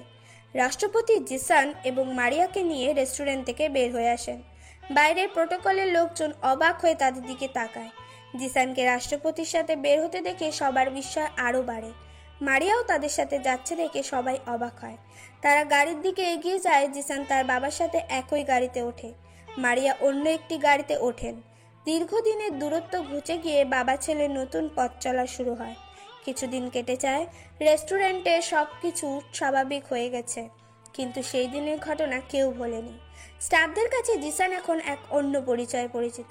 মারিয়ার সাথে জিসানের সম্পর্ক এখন আর গোপন নেই। হঠাৎ একদিন রেস্টুরেন্টের সামনে কয়েকটি কালো গাড়ি এসে দাঁড়ায়। বিশাল সংখ্যক প্রোটোকলের লোক গাড়ি থেকে নেমে রেস্টুরেন্টের চারপাশে পাহারায় দাঁড়িয়ে যায়। রেস্টুরেন্টের স্টাফরা বুঝতে পারে কে এসেছে। সবাই উৎসুক দৃষ্টিতে গেটের দিকে তাকায়। গেট খুলে যায়। ভেতরে প্রবেশ করেন জিসান। তার পরনে সাধারণ পোশাক, কিন্তু তার সাথে এসেছে প্রোটোকলের লোকজনের বিশাল বহর। জিসান ভেতরে ঢুকেই তার পুরনো কাজের জায়গায় কর্মীদের দিকে তাকিয়ে হাসে। মারিয়া জিসানকে দেখে এগিয়ে আসে, তার মুখে হাসি। মারিয়া জিজ্ঞেস করে, কি ব্যাপার, এত আয়োজন করে এসেছো যে? জিসান মুচকি এসে বলল, কি করবো বলো, এখন তো প্রোটোকল আমার ছায়া সঙ্গী। প্রোটোকলের একজন অফিসার জিসানের পাশে দাঁড়িয়ে আছে। সে খুব সতর্ক। জিসান রেস্টুরেন্টের ভেতরে পরিবেশ দেখছে। তার পুরনো কাজের জায়গা, তার ভালো লাগছে এখানে আসতে। জিসান হঠাৎ দেখে একজন ওয়েটার অনেকগুলো প্লেট একসাথে নিয়ে যাচ্ছে। সে প্লেটগুলো ধরতে একটু অসুবিধা বোধ করছে। জিসান দ্রুত এগিয়ে যায়। জিসান বলল, দাও, আমি সাহায্য করছি। প্রোটোকল অফিসার দ্রুত জিসানের সামনে হাত দিয়ে তাকে থামায়। স্যার, আপনি কি করছেন? সরুন। ওয়েটার ছেলেটা ঘাবড়ে যায়। জিসান প্রোটোকল অফিসারের দিকে তাকিয়ে বিরক্ত হয়। আরে কি করছেন? ওকে, সাহায্য করছি। প্রোটোকল অফিসার গভীর মুখে বলে, এটা আপনার কাজ নয়, আপনার নিরাপত্তা প্রশ্ন হচ্ছে। প্রোটোকল অফিসার গম্ভীর মুখে বলল। মারিয়া হেসে ফেলে। ম্যানেজার করিম আর অন্য স্টাফরাও হাসছে। আনোয়ার আর সালাম দূর থেকে এই দৃশ্য দেখছে। তাদের মুখে বিস্ময় আর চাপা বিরক্তি। জিসান প্রোটোকল অফিসারের দিকে তাকিয়ে মজা করে বলল, এটা আমার কাজ নয় মানে? এটা আমার ডিউটি। আমি এখানকার স্টাফ ছিলাম, বলে গেলে চলবে নাকি? প্রোটোকল অফিসার কি বলবে বুঝতে পারে না। তার প্রশিক্ষণে এই ধরনের পরিস্থিতি ছিল না। জিসান ওয়েটারের হাত থেকে প্লেটগুলো নিতে যায়। ওয়েটার ভয়ে ভয়ে প্লেটগুলো ধরে আছে। জিসান নরম স্বরে ওয়েটারকে বলল, দাও দাও, ভয় পেও না, আমি তোমার সিনিয়র ছিলাম। ওয়েটার ইতস্তত করে প্লেটগুলো জিসানের হাতে দেয়। জিসান প্লেটগুলো নিয়ে যেতে শুরু করে। প্রোটোকলের একজন হতভম্ব হয়ে জিসানের পেছনে পেছনে যায়। মারিয়া আর স্টাফরা হেসে গড়িয়ে পড়ছে। জিসান প্লেটগুলো কিচেনে দিয়ে আসে। কিচেনের স্টাফরাও জিসানকে দেখে অবাক হয়। আনোয়ার আর সালাম তখন কিচেনে ছিল। তারা জিসানকে প্লেট হাতে দেখে আরো অবাক হয়। জিসান আনোয়ার আর সালামের দিকে তাকিয়ে হাসে। কি ভাইয়া, মনে হচ্ছে আমাকে ভুলে গেছেন? আমি তো এখানকারই ছেলে। আনোয়ার আর সালাম জোর করে হাসার চেষ্টা করে। তাদের মুখে এখন আর আগের মতো ভাব নেই। ভয় আর সমীহ মিশে আছে। আনোয়ার তোতলানোর মতো করে বলল, না না জিসান, মানে স্যার, আপনাকে ভুলবো কেন? স্যার নয়, জিসান।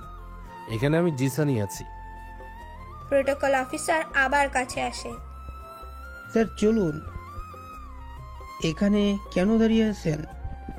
জিসান প্রোটোকল অফিসারের দিকে তাকিয়ে বলল, আরে বাবা, একটু কথা বলতে দাও, আমি তো এখানকার সহকর্মী ছিলাম। তারপর সে আবার আনোয়ার আর সালামের দিকে তাকিয়ে বলল, আমার ডিউটি শেষ হয়নি এখনো। আনোয়ার আর সালাম কি বলবে বুঝতে পারে না। তারা শুধু হাসার চেষ্টা করে। মারিয়া কাছে আসে। সে জিসানের কাণ্ড দেখে হাসছে। মারিয়া জিসানকে বলল, হয়েছে হয়েছে, এবার তোমার ডিউটি শেষ, এখন চলো আমার অফিসে। জিসান প্রোটোকলের দিকে তাকিয়ে চোখ মারে। দেখলেন, মালিক নিজে ডিউটি অফ করে দিল। জিসান মারিয়ার সাথে হেঁটে যায়। প্রোটোকলের লোকজন জিসানের পেছনে পেছনে যেতে থাকে। স্টাফরা হেসে লুটোপুটি খাচ্ছে। জিসানের এই নতুন রূপ তাদের কাছে উপভোগ্য। রেস্টুরেন্টের ভেতরে পরিবেশটা এখন আগের চেয়ে অনেক সুন্দর। মারিয়া রেস্টুরেন্টের সংস্কার করেছে, হয়তো জিসানের পরামর্শ বা সাহায্যে। নতুন অংশটা বেশ আধুনিক হয়েছে। মারিয়া আর জিসান নতুন অংশে বসে কথা বলছে। তারা একে অপরের হাত ধরে আছে। তাদের সম্পর্ক এখন আরো গভীর, আরো শক্তিশালী। জিসানের সামাজিক অবস্থা বদলেছে, কিন্তু তাদের ভালোবাসায় কোনো পরিবর্তন আসেনি। মারিয়া জিসানের দিকে তাকিয়ে বলল, কখনো ভেবেছিলাম জিসান যে তোমার মতো একজন মানুষ আমার জীবনে আসবে আর আমার এই ছোট্ট রেস্টুরেন্টের স্বপ্নটাকে এত বড় করে দেবে? জিসান হেসে মারিয়ার হাত ধরে চুমু খায়। তোমার স্বপ্নটা সুন্দর মারিয়া, আর সুন্দর স্বপ্ন পূরণ করতে সাহায্য করতে পারাটা আমার কাছে অনেক বড় ব্যাপার। মারিয়া জিসানের মুখের দিকে তাকিয়ে থাকে, তার চোখে ভালোবাসা আর কৃতজ্ঞতা। মারিয়া বলল, তোমার নতুন জীবনটা কেমন লাগছে? এত প্রোটোকল, এত ব্যস্ততা মানিয়ে নিতে পারছো? সহজ নয় মারিয়া, একদম অন্যরকম জীবন। সবসময় সাবধানে থাকতে হয়, নিজের মতো করে কিছু করা যায় না। মারিয়া জিসানের হাত ধরে। কিন্তু তুমি তো চেষ্টা করছো, তোমার ভেতরের মানুষটাকে হারাতে দিচ্ছ না। জিসান মারিয়ার দিকে তাকিয়ে হাসে। তোমার ভালোবাসাই আমাকে আমার ভেতরের মানুষটাকে ধরে রাখতে সাহায্য করে মারিয়া। তুমি আমার কানেকশন এই সহজ পৃথিবীর সাথে। মারিয়া জিসানের গালে হাত বুলিয়ে দেয়। তুমি আমার ইন্সপিরেশন। তোমার কাছ থেকে আমি শিখছি কিভাবে কঠিন পরিস্থিতিতেও মাথা উঁচু করে দাঁড়াতে হয়। মারিয়া জিসানের গালে হাত বুলিয়ে দেয়। জিসান মারিয়ার পাশে সরে আসে। মারিয়ার কাঁধে হাত রাখে। জিসান বলে, আমি বাবার সাথে কথা বলেছি, তিনি তোমার কথা শুনে খুব খুশি হয়েছেন। মাও তোমার সাথে দেখা করতে চান। মারিয়ার মনে হালকা ভয় জাগে। রাষ্ট্রপতি স্ত্রী তার সাথে দেখা করতে চান? মারিয়া নরম স্বরে বললেন, সত্যি? আমি কি কি কথা বলবো ওনার সাথে? জিসান মারিয়ার হাত ধরে আশ্বস্ত করে, কিছু বলতে হবে না, শুধু নিজের মতো থেকো। মা খুবই ভালো, তিনি তোমাকে দেখে খুশি হবেন। মারিয়া জিসানের ওপর বিশ্বাস রাখে। সে জানে জিসান তার পাশে আছে। আমি বাবার সাথে কথা বলেছি তোমার রেস্টুরেন্টের ব্যাপারে। উনি খুব ইমপ্রেস হয়েছেন তোমার আইডিয়া শুনে। উনি বলেছেন যদি কোনো সাহায্যের দরকার হয় করতে রাজি আছেন। মারিয়া চোখে মুখে আনন্দ ফুটে ওঠে। তার স্বপ্নটা সত্যি পূরণ হতে চলেছে। মারিয়া জিসানের হাত ধরে। এটা তোমার জন্য সম্ভব হয়েছে জিসান। তুমি না থাকলে আমি হয়তো এতটুকুও বলতে পারতাম না। আমাদের ভালোবাসাটা অনেক শক্ত মারিয়া, এটা আমাদের সব স্বপ্ন পূরণ করবে। তারা দুজনে একে অপরের দিকে তাকিয়ে হাসে। তাদের ভালোবাসা এখন শুধু দুজনের মধ্যে সীমাবদ্ধ নয়, এটা তাদের পরিবার এবং তাদের ভবিষ্যতের সাথে জড়িয়ে গেছে। এক সপ্তাহ পর রাষ্ট্রপতির বাসভবন। জিসান তার মায়ের সাথে মারিয়াকে পরিচয় করিয়ে দিচ্ছে। মা মারিয়াকে দেখে খুব খুশি হন। তিনি মারিয়াকে বুকে জড়িয়ে ধরেন। মা আবেগাপ্লুত কণ্ঠে বললেন, তুমি সেই মেয়ে যে আমার জিসানকে নতুন জীবন দিয়েছে। ধন্যবাদ মা, অনেক ধন্যবাদ তোমাকে। মারিয়া জিসানের মায়ের ভালোবাসা দেখে মুগ্ধ হন। তার ভয় দূর হয়ে যায়। জিসানের পরিবার তাকে মেনে নিয়েছে। জিসানের মা মারিয়ার হাত ধরে জিসানের দিকে তাকিয়ে বলেন, ভাগ্যিস জিসান তোমার মতো একজন মানুষকে খুঁজে পেয়েছিল। তোমরা দুজনে একসাথে থেকো, সুখে থেকো। মারিয়া এবং জিসান দুজনেই খুশি হয়। তাদের ভালোবাসা আজ সব বাধা পেরিয়ে পরিবারের স্বীকৃতি পেয়েছে। Cafe paradise restaurant. কিছুদিন পর রেস্টুরেন্ট এখন জমজমাট। মারিয়া রেস্টুরেন্ট আরো বড় হয়েছে, আরো আধুনিক হয়েছে। কাস্টমারদের ভিড় আগের চেয়েও অনেক বেশি। রেস্টুরেন্ট এখন শহরের অন্যতম জনপ্রিয় স্থান। মারিয়ার স্বপ্ন আজ সত্যিই হয়েছে। জিসান মারিয়ার পাশে দাঁড়িয়ে আছে, তার মুখে হাসি। সে এখন আর স্টাফ নয়, সে রেস্টুরেন্টের একজন অংশীদার বা অন্তত সম্মানীয় ব্যক্তি। সে মাঝে মাঝে এখানে আসে মারিয়ার পাশে থাকতে, রেস্টুরেন্টের খোঁজ খবর নিতে। মারিয়া জিসানের দিকে তাকিয়ে বলল, তুমি আমার জীবনে না এলে হয়তো এই স্বপ্নটা স্বপ্নই থেকে যেত জিসান। আমরা একসাথে স্বপ্ন দেখেছি মারিয়া, আর একসাথে থেকেই সেটা পূরণ করেছি। দিনের শেষ বেলায় জিসান আর মারিয়া একসাথে বসে আছে ছাদে। সূর্যের আলো তাদের মুখে এসে পড়ছে। তারা একে অপরের খুব কাছাকাছি।